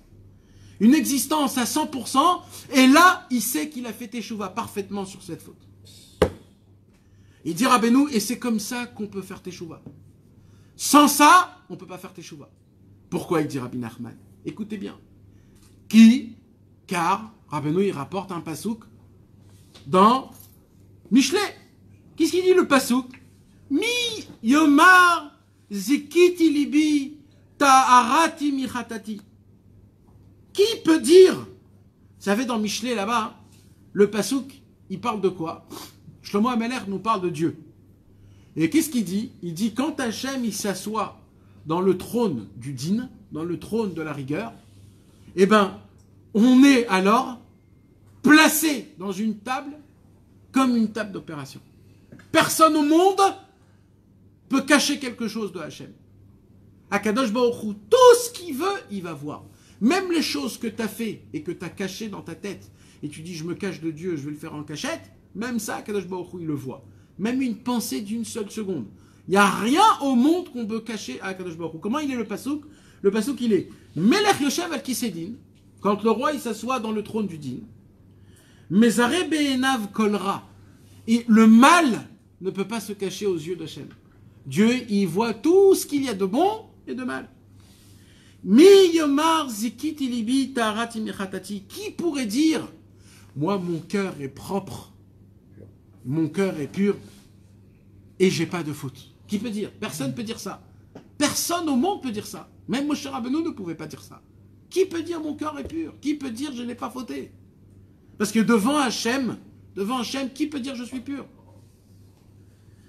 Maintenant, mes amis, qu'est-ce qu'il dit Rabbi Nachman? Il dit un chidouche qui est très grand, il dit Rabbi Nachman. C'est quoi? Ki mi yomar zikiti libi ta'arati michatati. Rabbi Nathan, il explique dans l'Ikuta Halachot. Dans le Likuta Halachot, Roshen Mishpat, Ilchot Onaa Lachagimel Seif Aleph. Rabbi Nathan, il donne un chidouche énorme. Il dit quoi? Je vais vous le lire dans les mots parce que c'est tellement pointilleux.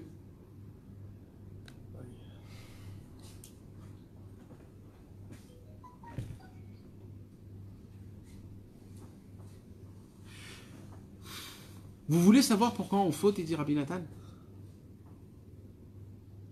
Parce qu'on veut garder notre honneur. La racine de toutes les fautes, c'est parce qu'on veut se donner des honneurs. C'est quoi des honneurs? Un homme qui veut voir, ou alors qui veut manger quelque chose qui n'est pas cachère, par exemple, où il y a un problème d'honneur.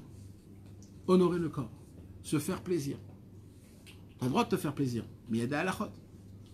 Quand tu ne veux pas entendre la Torah, tu préfères ton kavod à toi que le kavod de la Torah. Donc dans toutes les fautes, c'est quoi en fait? Un problème de quoi? D'honneur. Et il dit Rabbi Nachman, maintenant le plus grave c'est quoi? C'est que quand tu fais khatati aviti pachati, quand tu donnes pardon à Hachem, il dit Rabbeinu, la quantité d'honneur que tu as en toi, elle va t'empêcher à faire teshuva, à faire khatati aviti pachati. Pourquoi? Parce que tu veux encore goûter ces sensations, tu veux encore faire ces mauvaises choses. À cause de quoi? À cause de ton kavod, encore une fois. Donc il dit Rabbeinu, en fait, c'est quoi qui t'empêche à faire teshuva? Il dit Rabbeinu, c'est ton kavod. Il dit Rabbeinu, c'est pour cela, encore une fois, on revient depuis le début. Comment on veut faire teshuva? Il faut être prêt à enlever tout le kavod qu'on a. Prêt, complètement, je m'annule totalement à toi, Hachem, j'enlève tout mon kavod. Maintenant, comment on est zoré? Parce que c'est très difficile, ça. Alors il dit comment? Quand tu vis en mode de teshuva, c'est quoi en mode de teshuva? C'est en fait si tu te brises. C'est quoi teshuva? Tu regardes un acte que tu as fait, que tu as aimé le faire, que tu as pris plaisir de le faire, qui est tout ton orgueil, qui est tout ton kavod, et tu dis pardon que j'ai fait ça. Quand tu dis pardon que j'ai fait ça, tu te brises, tu te casses en fait. La teshuva, c'est de te casser. La teshuva, c'est d'essayer de regarder, d'être pointilleux, ce que j'ai fait de bien, ce que j'ai fait de mal. Donc ça, quand tu vis en mode de teshuva, tu vis toujours en mode de anava, toujours en mode de humilité, humble. Tu es obligé de te rabaisser, tu es obligé de marcher avec la tête débaissée. Tu ne peux pas t'orgueiller, tu ne peux pas vivre d'une manière que tu crois que tu pourrais avancer. Ça, c'est un point. C'est pour cela, il dit Rabbi Nathan, la racine de tout, c'est dans le kavod. Pour qu'on puisse, c'est pour cela que ça ne suffit pas de faire teshuva une fois. Il faut faire teshuva 2 fois. Teshuva sur la teshuva. Alors il dit Rabbi Nachman, maintenant on va lire, on va expliquer. Au moment où un homme il dit pardon à Hachem,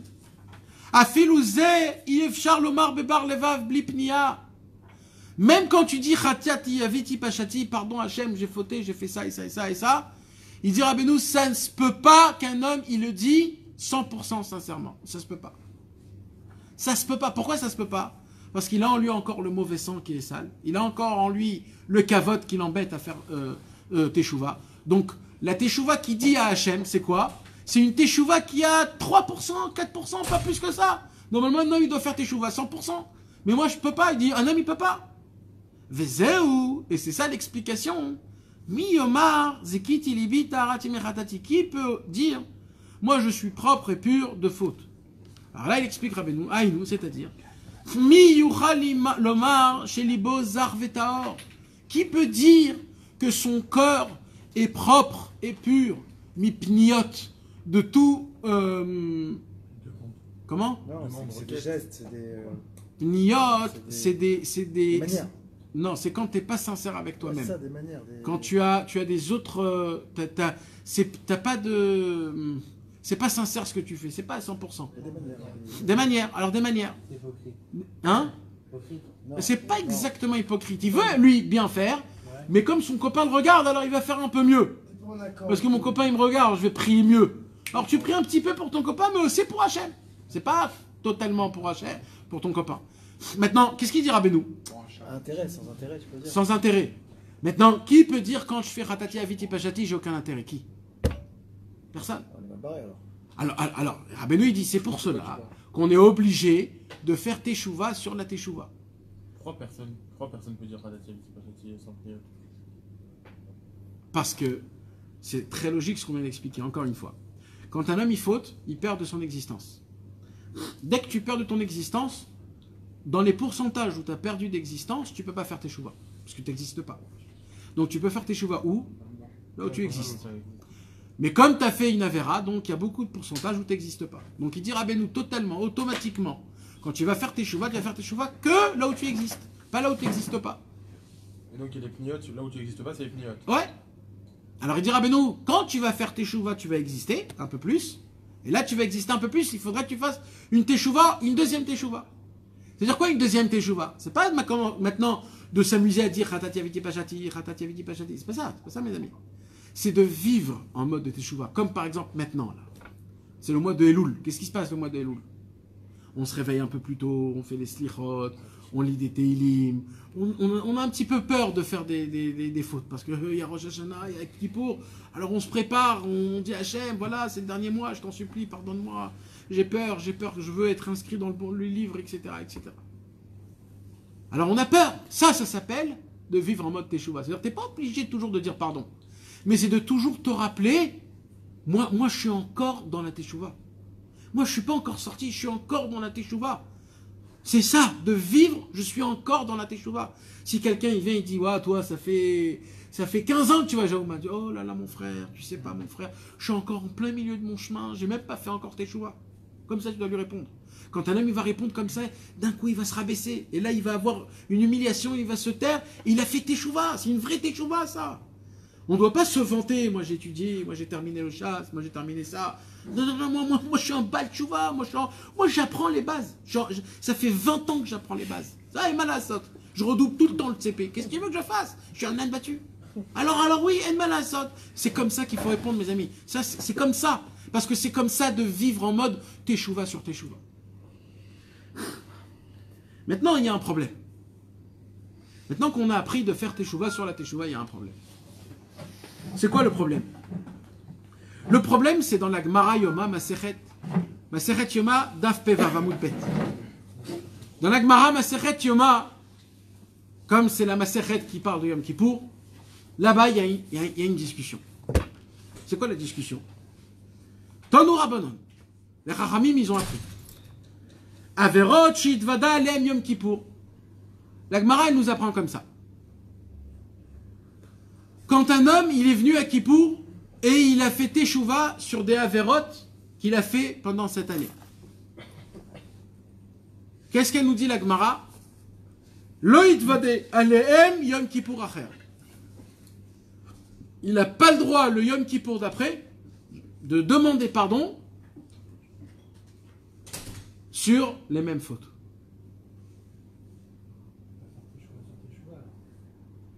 Alors apparemment, on ne peut pas faire Teshuvah sur la Teshuvah. Je répète. Dans la Gemara Masechet Yoma, il y a écrit un homme, quand il demande pardon sur une faute qu'il a fait cette année, et que pendant l'année d'après, il n'a pas fait cette faute, et qu'il redemande pardon parce qu'il avait fait l'année d'avant, interdiction. Pourquoi la Gemara dit pourquoi? Non, la Gemara Masechet Yoma, il n'y a pas encore de chasse ici malheureusement. Non, juste parce que je cherchais. Alors dans la Gemara Masechet Yoma, on a un problème, parce que d'après cette Gemara, ça contredit ce que Rabbeinu il dit. Qu'est-ce qu'il dit Rabbeinu? Il faut faire Teshuvah sur la Teshuvah. Il y en a une en bas si tu veux. Hein? Non, on aura. Pour la prochaine fois. Alors écoutez mes amis, la Gemara il dit pourquoi? D'où les Rabbanan ils apprennent ça? Les Rabbanan ils disent il y a un pasouk. Qu'est-ce qu'il y a écrit? Il y a écrit un pasouk qui est Kelev Shesha Valkio Ksil Shone Beivalto. Il dit vous voulez savoir à quoi ressemble un imbécile qui répète ses fautes? Ksil Shone Beivalto. Un imbécile qui répète ses fautes. À qui il ressemble? À un chien qui mange son vomi. Vous savez, le chien, c'est le seul animal que quand il vomit quelque chose, il peut remanger son vomi. Il mange son vomi. Le chien, il se dégoûte pas de son vomi. Il mange son vomi. Alors, Shlomo Melech il dit, comme le chien qu'il aime son vomi, il se dégoûte pas de son vomi. Comme ça ressemble à un homme qui fait Teshuvah 2 fois sur la même faute. Ah, c'est un chidouche. Alors ça contredit tout ce qu'on vient d'étudier. Dans la Gemara, Rabbi Eliezer ben Yaakov, il entend la dracha des Chachamim et il frappe sur la table. Il se lève et il dit Mechila. Mais c'est faux. C'est mal interprété. Les Chachamim ils disent ah bon? Pourquoi toi t'as entendu une autre dracha? Il lui dit oui, moi j'ai entendu une autre dracha. Il lui dit quoi? Il dit Kol Sheken, Meshubahu. Non, à plus forte raison. À plus forte raison, un homme qui demande pardon encore et encore et encore et encore, cet homme-là, il est Meshubach. Il est loué. Pourquoi? D'où j'apprends ça, il dit Rabbi Eliezer ben Yaakov, de David Ameler. Ah bon, qu'est-ce qu'il y a écrit sur David Ameler? Il y a écrit Vechatati lenegdi tamid. Ma faute est toujours devant mes yeux. Ça voudrait dire quoi? C'est-à-dire que David Ameler, quand il a fauté avec Bathsheba, toute sa vie s'est rappelé de ça. Ah bon? Mais on a appris dans la Gemara que ça ressemble à un chien qui mange son vomi. Alors Rabbi Eliezer ben Yaakov, il dit, de là t'apprends que non, c'est pas comme ça qu'il faut étudier, il dit Rabbi Eliezer ben Yaakov. Alors, les Chachamim, ils disent à Rabbi Eliezer ben Yaakov, alors qu'est-ce que tu fais du pasouk qui est qu'élève chez Shavalkio, qui ressemble à un chien qui mange son vomi? Il dit, ah, là je vais te dire quoi? Il dit quoi? Il dit, à qui ressemble un homme qui mange son vomi? C'est un homme qui faute aujourd'hui, qui faute demain, qui faute après-demain, jusqu'à que ça Avera devient moutard. Lui, ça s'appelle un chien qui mange son vomi. Mais un homme qui a fauté, qui refait Teshuvah, et qui refait Teshuvah, et qui refait Teshuvah, non, lui, c'est comme David Ameler. Lui, il est Meshubah. Donc on voit d'après la Gemara que la racine de Teshuvah, le Teshuvah, elle vient d'où? De la Masechet Yoma. Rabbeinu, il a pris de Masechet Yoma. Et c'est ça le chidouche. Maintenant, ça veut dire quoi de toujours tenir la Teshuvah? On a dit Vetzarir les chos tamid bemidat teshuvah. Ça veut dire quoi de tenir tout? Sur ça, il y a une autre Gemara. La Gemara dans Masechet Shabbat, Tavkuf Nun Gimel. Là-bas, il y a écrit Veshuv Yom Echad Lifnei Mitatra. La Gemara, elle nous dit Rabbi Eliezer Omer, le fils de Rabbi Shimon Bar Yochai, il nous apprend quoi? Il nous dit, il y a écrit dans Michelet qu'un homme, il doit faire Teshuvah son dernier jour avant qu'il meure. Rabbi Eliezer, il dit pourquoi? On est des prophètes, nous, pour savoir quand on va mourir. Comment on peut savoir c'est quoi notre dernier jour pour qu'on puisse faire Teshuvah? Rabbi Eliezer, il dit de là, Shlomo HaMelech, il nous apprend quoi? Que pour toi, tous les jours, considère comme si c'est ton dernier jour. Et puisque tu considères comme si c'est ton dernier jour, fais tous les jours Teshuvah. Qu'est-ce qu'il nous apprend, Rabbeinu? Dans le mot Vetzarich le'echos tamid bemidat hatshuva au tout début. Qu'est-ce qu'il nous apprend? Il nous apprend, mes amis, de considérer comme si qu'aujourd'hui c'est le dernier jour et quand tu vas aller te dormir, c'est fini. Tu vas rendre ton âme, tu vas rendre ton corps, c'est fini. Et là, fais teshuva. Il dit Rabbeinu, si tu fais teshuva et tu vis comme ça s'appelle de vivre toujours la teshuva. Maintenant, qu'est-ce que vous croyez quand je vous dis tout ça? C'est hyper dur. T'imagines de penser tous les soirs que je vais mourir et que je fasse teshuva? C'est hyper dur, c'est hyper angoissant. Rabbeinu, il dit, ça, c'est la vision du Yetzer Hara. Parce que le Yetzer Hara, c'est que dans ta tête. Mais c'est quoi la vision du Yetzer Hatov?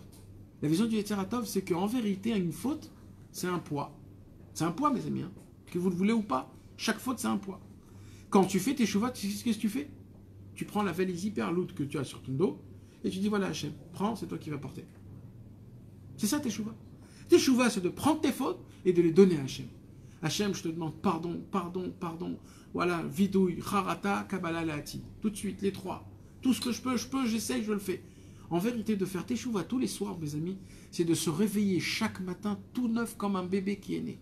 Vous savez que les tzadikim, les élèves du Baal Shem Tov, toujours ils disaient, de la façon de comment tu vas dormir, de cette même façon tu te réveilles. Les Américains, dans l'armée de Navy, comment on les appelle ça? Les Navy, les marines. Dans les marines, eux, la première règle, c'est quoi chez eux? Première règle. Tout commence par faire le lit. Comment tu te réveilles? Comment tu ranges le lit? Si tu as fait ton lit comme il faut, tu peux continuer la journée. Si tu n'as pas fait ton lit comme le matin, c'est que si tu ne sais pas faire ton lit, alors tu ne pourras rien faire de ce qu'on va te demander. La Torah, elle te dit, ma pitom, même avant le lit, il y a une façon de comment se réveiller. C'est comment tu vas dormir. Tu vas dormir parce que tu jettes un corps, parce que tu es fatigué, tu vas t'étaler comme un phoque qui s'étale quand il est dans la mer et qu'il est rempli de graisse et qui tombe, et c'est des kilos et des kilos qui tombent. C'est comme ça que tu vas te jeter dans le lit. Parce que tu as un tas de vaches qui va s'étaler dans le... Ou alors tu vas prendre l'ustensile exceptionnel que Dieu il t'a donné, qui s'appelle le corps humain. Tu vas faire très attention de t'asseoir délicatement, de dormir délicatement, comme c'est écrit dans la Torah. Avant de dormir, tu vas faire le Kriyat Shema She'alamita pour décomposer ton âme de ton corps, pour l'emmener en haut, et pour qu'en haut elle puisse monter comme il faut. Si c'est de cette manière que tu vas dormir, quand tu vas te réveiller, mon frère, tu vas te réveiller comme un petit bébé. Parce que tu vas demander pardon. Tu vas rendre la neshama pure comme elle était. Même si j'ai fauté, je fais tchouva, Ribono Shel Olam. Et je t'en supplie, fais-moi réveiller demain, parce que demain, je veux me reprendre. Demain, je veux te servir, Hachem. Demain, je veux être meilleur qu'aujourd'hui. Demain, je veux être plus juif qu'aujourd'hui. Demain, je veux te découvrir encore plus qu'aujourd'hui. T'imagines quand un homme, il va dormir comme ça? Mais c'est pas le même. Maintenant, c'est dur, ça. C'est pas dur. C'est pas dur. Ça prend 2 minutes. 2 minutes. 2 minutes à le dire. C'est tout comment tu prends les choses. Tout, c'est comment ils sont dans ta tête. Rabbeinu, il dit pourquoi il faut toujours vivre en mode de teshuva? Parce qu'en mode de teshuva, t'es mourna, t'as de l'achna'a. C'est comment on dit de l'achna'a? La soumission. De la soumission. Tu te soumis. C'est très grave quand un homme il se soumet pas à la Torah et au tzadikim et à Hachem, c'est très grave. Quand un homme il vit dans la teshuva, il est soumis, il a la tête baissée, il apprend. Quand on l'humilie, il se tait. Il est toujours en mode de faire teshuva. Afilu besha sheomer chatati, dit Rabbeinu, même quand un homme il dit chatati. Vezeu mi yomar ta'arati mi chatati ainu shiye taor min chatati aviti pashati she'amar. Là, Rabbeinu, il répète une 3e fois le même mot. Rabbeinu, il répète pas pour rien, là, 3 fois le même mot. Si Rabbeinu, il répète 3 fois le même mot, c'est qu'il y a un limoud. C'est quoi le limoud qu'on doit apprendre là? Dans le mot Aïnushi yetaor minachatati aviti pashati. D'après ce que Rabbeinu il nous dévoile, là c'est quelque chose de très grave, mes amis. C'est qu'il y a une possibilité de faire teshuva et de tomber dans l'impureté. Parce que là, Rabbeinu, qu'est-ce qu'il nous dit? Il nous dit, ça veut dire que tu dois te purifier de ton chatati aviti pashati. Tu dois te purifier de ton chatati aviti pashati. Mais de base, le chatati aviti pashati, c'est la teshuva, de purifier. Et bien, pour ça, mes amis, il y a un chidouche qui est énorme que je voudrais vous faire part de ce chidouche. C'est un ridouche que moi-même je l'ai vécu, c'est pas quelque chose que je l'ai lu, et même si je l'ai lu des centaines de fois, j'ai jamais attrapé ce ridouche comme il est réellement. Malheureusement, de la façon de comment on vit, de comment on est éduqué, et je parle de toutes sortes d'éducation, moi j'ai été éduqué dans des yeshivot, même dans des yeshivot, on t'apprend quoi? Il y a un concept, mes amis, que de demander pardon à Hachem, ça se pourrait que Dieu ne reçoit pas ton pardon. Nahon ou pas? Ça se peut qu'Hachem, il dit non, je ne reçois pas ton khatati avec qui pajati, je ne le reçois pas. Je peux. Je ne suis pas obligé. Il n'y a pas écrit nulle part où je suis obligé de te le recevoir. Alors voilà, c'est tout. Comme ça, on nous a éduqués. Comme ça, on nous a éduqués. Et je peux vous faire montrer même comment c'est écrit. Des choses comme ça. C'est écrit. Il y a écrit nulle part qu'Hachem il reçoit les fautes, à part Kippour. À part Kippour, il y a écrit nulle part que quand tu fais tchouva, tu reçois tes fautes. Il y a écrit nulle part. Et qu'est-ce qu'on nous apprend? On nous apprend que pour faire tes tchouva, ça prend des années. Et que pour faire tes tchouva, c'est très difficile. Tu recommences pas surtout. Et il ne faut pas que tu recommences. Et on nous apprend que si tu crois que tu vas recommencer, ou alors si tu ne l'as pas fait comme il faut, c'est pas bien, etc., etc. Comme ça, on nous apprend. Mais ce soir, mes amis, je voudrais éclater ce mythus-là. Ce mytho, ce mythe, pardon. Je voudrais éclater ce mythe. Mais Béhémet, mes amis, parce que ce mythe nous casse la tête. Je vais vous dire quelque chose. Pour que vous puissiez comprendre ça, je vais répéter quelque chose de très important. C'est quoi? Akadosh Baruch Hu, encore une fois, je vais répéter encore une fois des paroles de Emouna, parce que chaque fois qu'on les dit, c'est beau. Pourquoi Hachem, il a créé ce monde? Parce qu'il le veut. Nahon, il le veut. Parce qu'il croit en ce monde. Pourquoi il nous a créés, nous? Il aurait pu créer quelqu'un d'autre que moi. Pourquoi il m'a créé moi avec tous mes défauts et toutes mes qualités? Pourquoi? Parce que la quantité de défauts et de qualités que j'ai en diagnostic spécialisé, t'es unique dans le monde. Et si toi tu vas me servir avec ça, tu seras unique dans le monde. Il n'y aura jamais personne, un homme, qui va me servir comme toi. Jamais, jamais, jamais.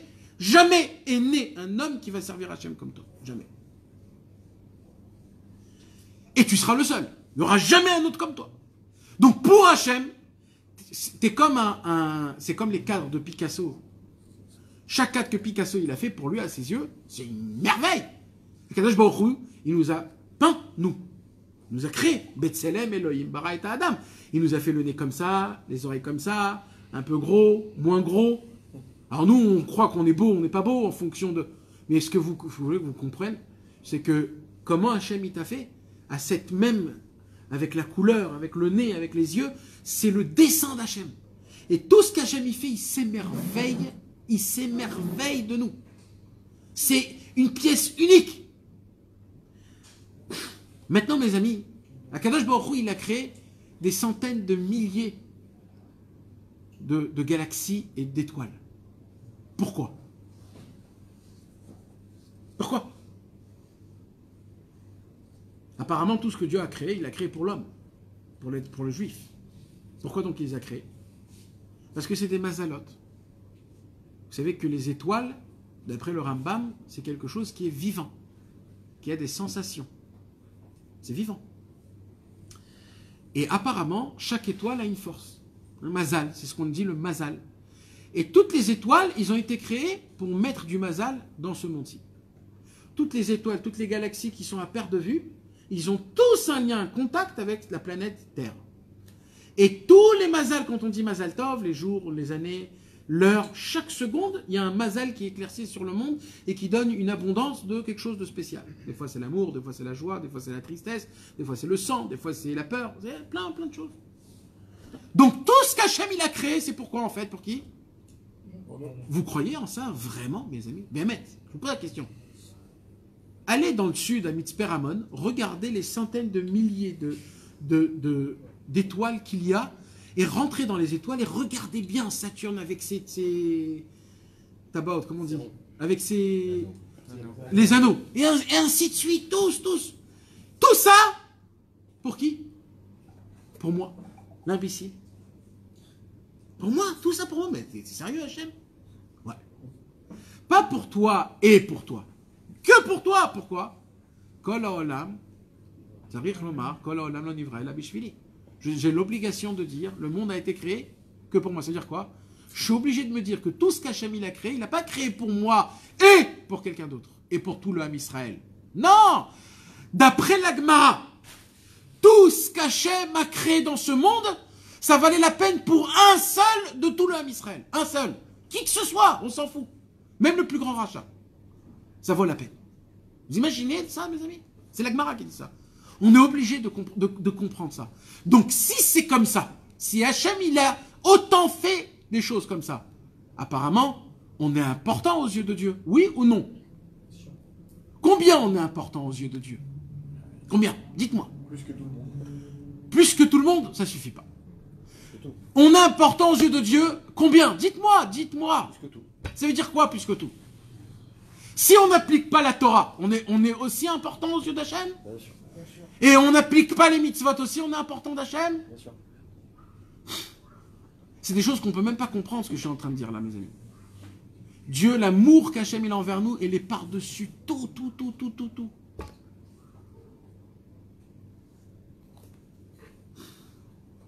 Est-ce que c'est comme tu avais dit au cours dernier, là, sur le Hayé, que Hachem, justement, même quand on faute, eh ben, on a importance des yeux parce qu'il a foi en nous pour le futur. Même au moment de la Mais faute, c'est pas là où je veux en venir. Si c'est où là où je veux en venir, écoutez mes amis, parce que c'est tellement important, ça peut enlever tellement de problèmes. Vous savez c'est quoi mes amis? Si Hachem il a fait tout ça pour moi, hein, donc c'est qui donne du kavod à qui? C'est Hachem qui Hachem a dit qui qu'il y a nous votre dit amour. Mais Rabbeinu, il a dit il faut enlever le kavod. Énorme. Si tout ça Hachem il a fait pour moi, c'est que Dieu, c'est qui donne du kavod à qui? Dieu, le roi de tous les rois, que c'est lui qu'on donne un kavod, c'est lui qui me donne son kavod. C'est là. Alors en vérité, c'est quoi? Hachem, il dit, moi je vous fais du kavod pour que vous me le rendiez. Mais pour me le rendre, il ne faut pas vouloir de mon kavod. C'est moi, c'est à moi, c'est mon habit. C'est mon habit. Un point.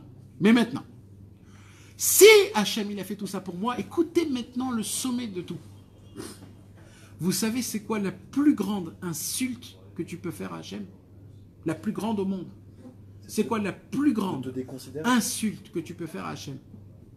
Il dit Rabbeinu, c'est quand un homme il fait Khatati, Aviti, Pachati, et tu te dis toi dans ton cœur, Hachem il ne peut pas recevoir une chouva comme ça. Qui je suis moi pour que Hachem reçoive une chouva nulle comme j'ai fait? Il dit Hachem, quoi? Tout ce kavod que j'ai fait pour te faire montrer combien tu es cher à mes yeux, et toi tu te déconsidères, dévalorises. Ça c'est le plus grand manque de kavod à moi. Parce que tu crois que toi tu t'appartiens à toi. Toi tu m'appartiens. Tu es beau, j'ai choisi pour toi ça. Tu te dis maintenant que ton Khatati Aviti Pachati il n'était pas bien. Un homme il va faire la prière, il va faire sa prière très vite. Il va la lire, il va avaler des mots. À la fin de la prière, il dit « Quelle prière que j'ai fait, qu'est-ce que c'est horrible !» Hachem, il dit « Quoi? Mais je ne crois pas à ce que tu es en train de dire. Tu crois vraiment que parce que tu as prié vite et tu as avalé des mots, que pour moi, c'est pas cher. Mais j'adore ça. Im yelet sha'ashuim zachor eskerenu bo. Qu'est-ce qu'il dit, Michelet? Proverbe. Il dit, quand moi je vous regarde, Hachem il dit au peuple juif, quand je vous regarde pas comme un homme de 20 ans. Un homme de 20 ans, comment il parle? Il a tout, il peut dire tous les mots, il peut s'exprimer à la perfection, il connaît plein de vocabulaire, il peut parler comme un patron. Un homme de 20 ans, il a fait des études. Mais un enfant de 3 ans, les mots, il ne peut pas encore tous les dire parce qu'il n'arrive pas à les dire, à les prononcer. Il n'a pas de vocabulaire. Et ce qu'il connaît, il déforme. Vous imaginez? Il dit à Hachem Yitbarach, moi quand je vous regarde, il m'y l'aide, Shachouim, c'est comme un enfant. Et quoi? Je m'amuse. C'est mon amusement, je prends kiff. Alors vous dévalorisez parce que vous n'avez pas fait à la perfection la tchouva, vous n'avez pas fait à la perfection la Torah, vous n'avez pas fait la tfila à la perfection. Mais c'est très grave. Il dit Rabbeinu, et c'est sur ça que tu dois faire tes tchouva encore une fois.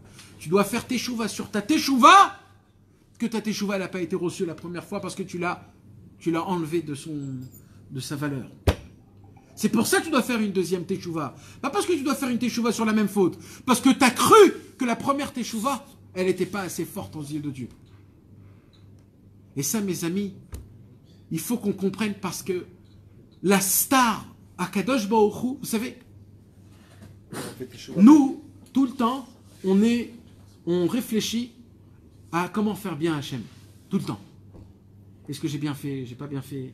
Je fais une belle prière, pas une belle prière? Je suis bien conduit? Toujours. Et bien, de la même façon, Hachem, mais avec nous. Oh là là, c'est pas possible. Chaque seconde, Hachem, il est tracassé. Est-ce que mon fils, il va se rappeler de moi ou pas? Là, il va me voir. Attends, je vais lui mettre quelque chose. Je vais voir s'il va... Il m'a pas vu. Est-ce qu'il va faire cette mitzvah? Oh là là, j'espère qu'il fait cette mitzvah. Je t'en supplie, fais cette mitzvah, fais cette mitzvah, fais cette mitzvah.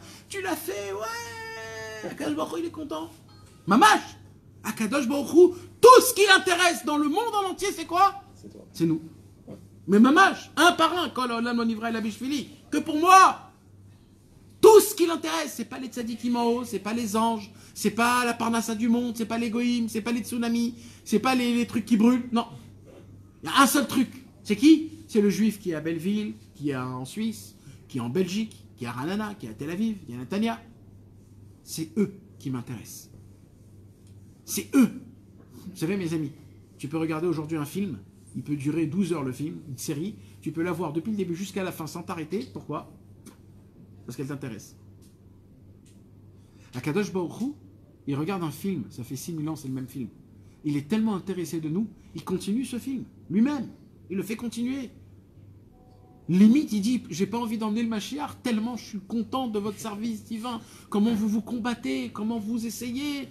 Limite, je suis tellement ébloui de vous. Le plus grand manque de kavod, c'est quand vous comprenez pas ça. Que je suis amoureux de vous. Que je suis ébloui, émerveillé de vous. Hachem, il est amoureux de l'être humain ou du juif? Parce que c'est l'être humain en général. Mais... Alors, c'est une bonne question. Je vais aiguiser ta question. Et la question que tu as posée, c'est le Rambam qui l'a posée. Mais le Rambam, il est allé plus loin. Il a dit, pourquoi les chenilles existent? Qu'est-ce que vous en pensez? On a vraiment besoin d'une chenille? Le monde peut vivre sans des chenilles quand même. Sans les mouches. Sans les mouches. Je sais pas, il y a quand même les moustiques, d'accord? Qui a besoin des moustiques? Qui? Alors le Rambam pose une question. Le Rambam, il dit, est-ce que tout ce que Dieu a créé, c'est vraiment une importance pour le monde ou pas? Le Rambam, il dit, les Chachamim de l'époque, ils se sont assis, ils ont étudié toutes les créations qu'il y a dans le monde, tout, les pierres, les rochers, les arbres, tout, et ils ont conclu que vraiment tout dépend d'un organisme spécial qui est composé à la seconde et à la minute près pour que le monde puisse être équilibré. On répondu première question. Et là, il dit, maintenant, on va poser la question sur les hommes. Pourquoi les êtres humains, ils ont été créés alors? Si tout le monde, il a un organisme spécial, donc on n'a pas besoin de l'être humain. Donc pourquoi l'être humain, il a été créé? Alors le Rambam, il arrive à conclure que quoi? Que tout ce que Dieu a créé, cet organisme, mais en fait, il est pour qui? Pour l'être humain. En fait, ce monde, il est méchamèche, comme on dit, il sert l'être humain en général. Goy, juif, chinois, tout ce que vous voulez. Et là, il pose la question, si c'est ça, pourquoi on a besoin des juifs? Le peuple élu. Si c'est tout, c'est pour l'être humain. Alors le Rambam, pareil, il ramène la conclusion des Chachamim, que apparemment, les Goïm, ils ont été créés pour servir le juif.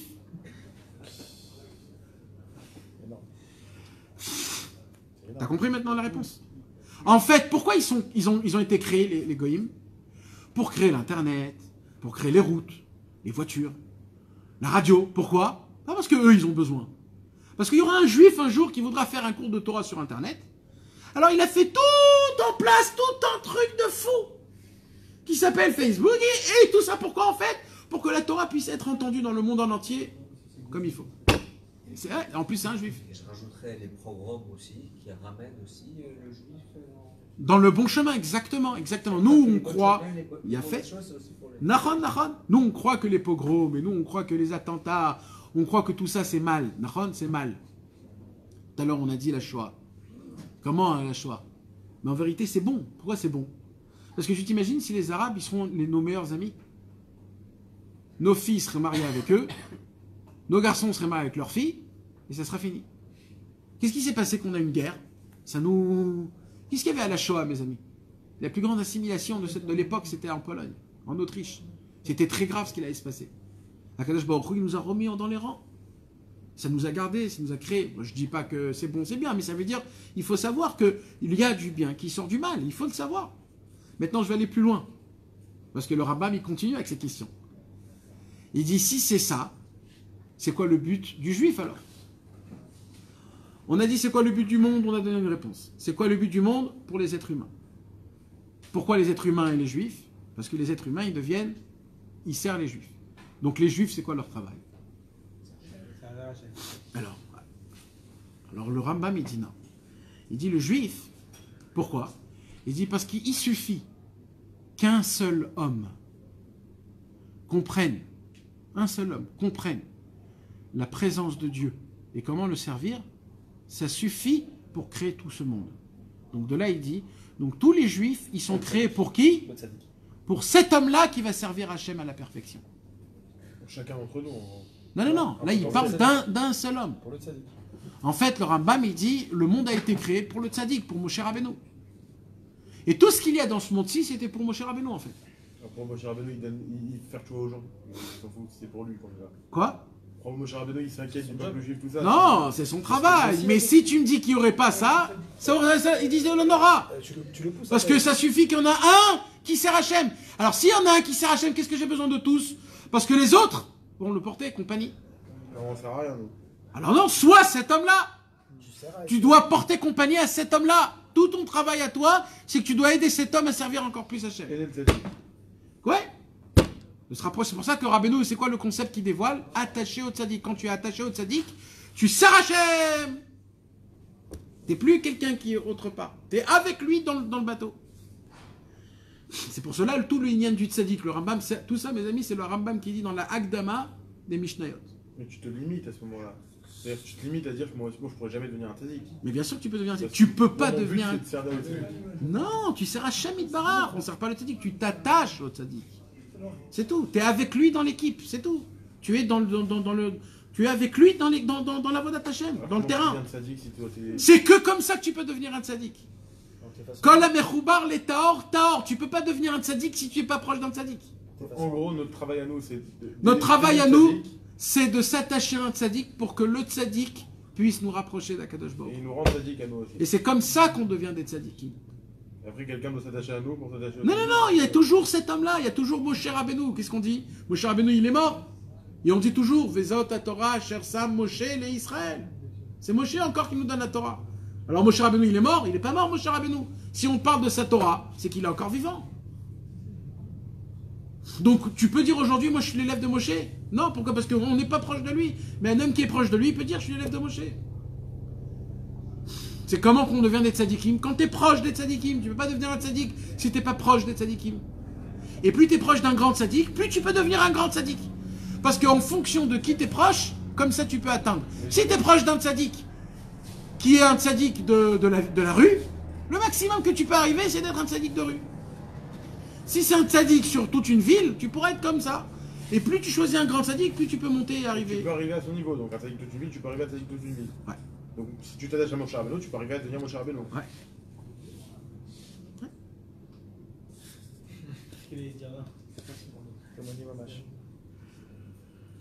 Nimtza shetzarich lasot tshuva tshuva rishona ainu al chatati aviti pashati she'amar. Donc de là on apprend, il dit Rabbi Nachman, que je dois faire teshuva sur quoi? Pas sur la faute que j'ai fait, mais sur le chatati aviti pashati que j'ai dit, qui était sans emuna. Qui a l'avneemar, parce que sur lui a été dit bisfatav kibduni. Sur lui a été dit, cet homme-là, quand il demande pardon, c'est que de sa lèvre et pas plus. C'est pas de son cœur. Mi asafa velachutz. c'est que de l'extérieur de sa bouche, c'est pas dans le cœur. Qui a l'idée teshuva zochel echvod Hashem. C'est ça le pshat, que grâce à la teshuva, tu es méritant de connaître le kavod de Dieu. Parce que c'est quoi le kavod de Dieu? C'est quoi le kavod de Dieu? C'est que quand un de mes enfants me demande pardon, je le pardonne. C'est ça le kavod d'Hachem. Le kavod d'Hachem, c'est que quand tu pries, Dieu, il est juste à côté de toi et il avale chaque mot que tu sors de ta bouche. Il dit tout de suite, je le prends, ta tefila, elle est tellement belle, elle est tellement bonne. J'embrasse chaque mot. Ça, c'est le kavod d'Hachem. Si tu n'es pas ma'amine dans ça, tu dois faire tes chouvas, il dira ben.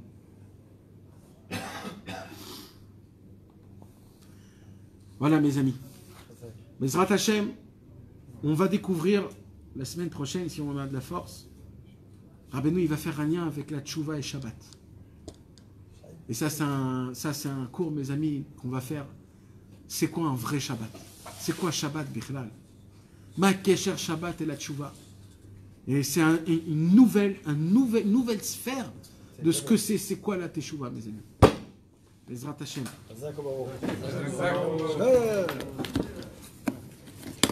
Allez, danse, pas une petite danse là, à côté de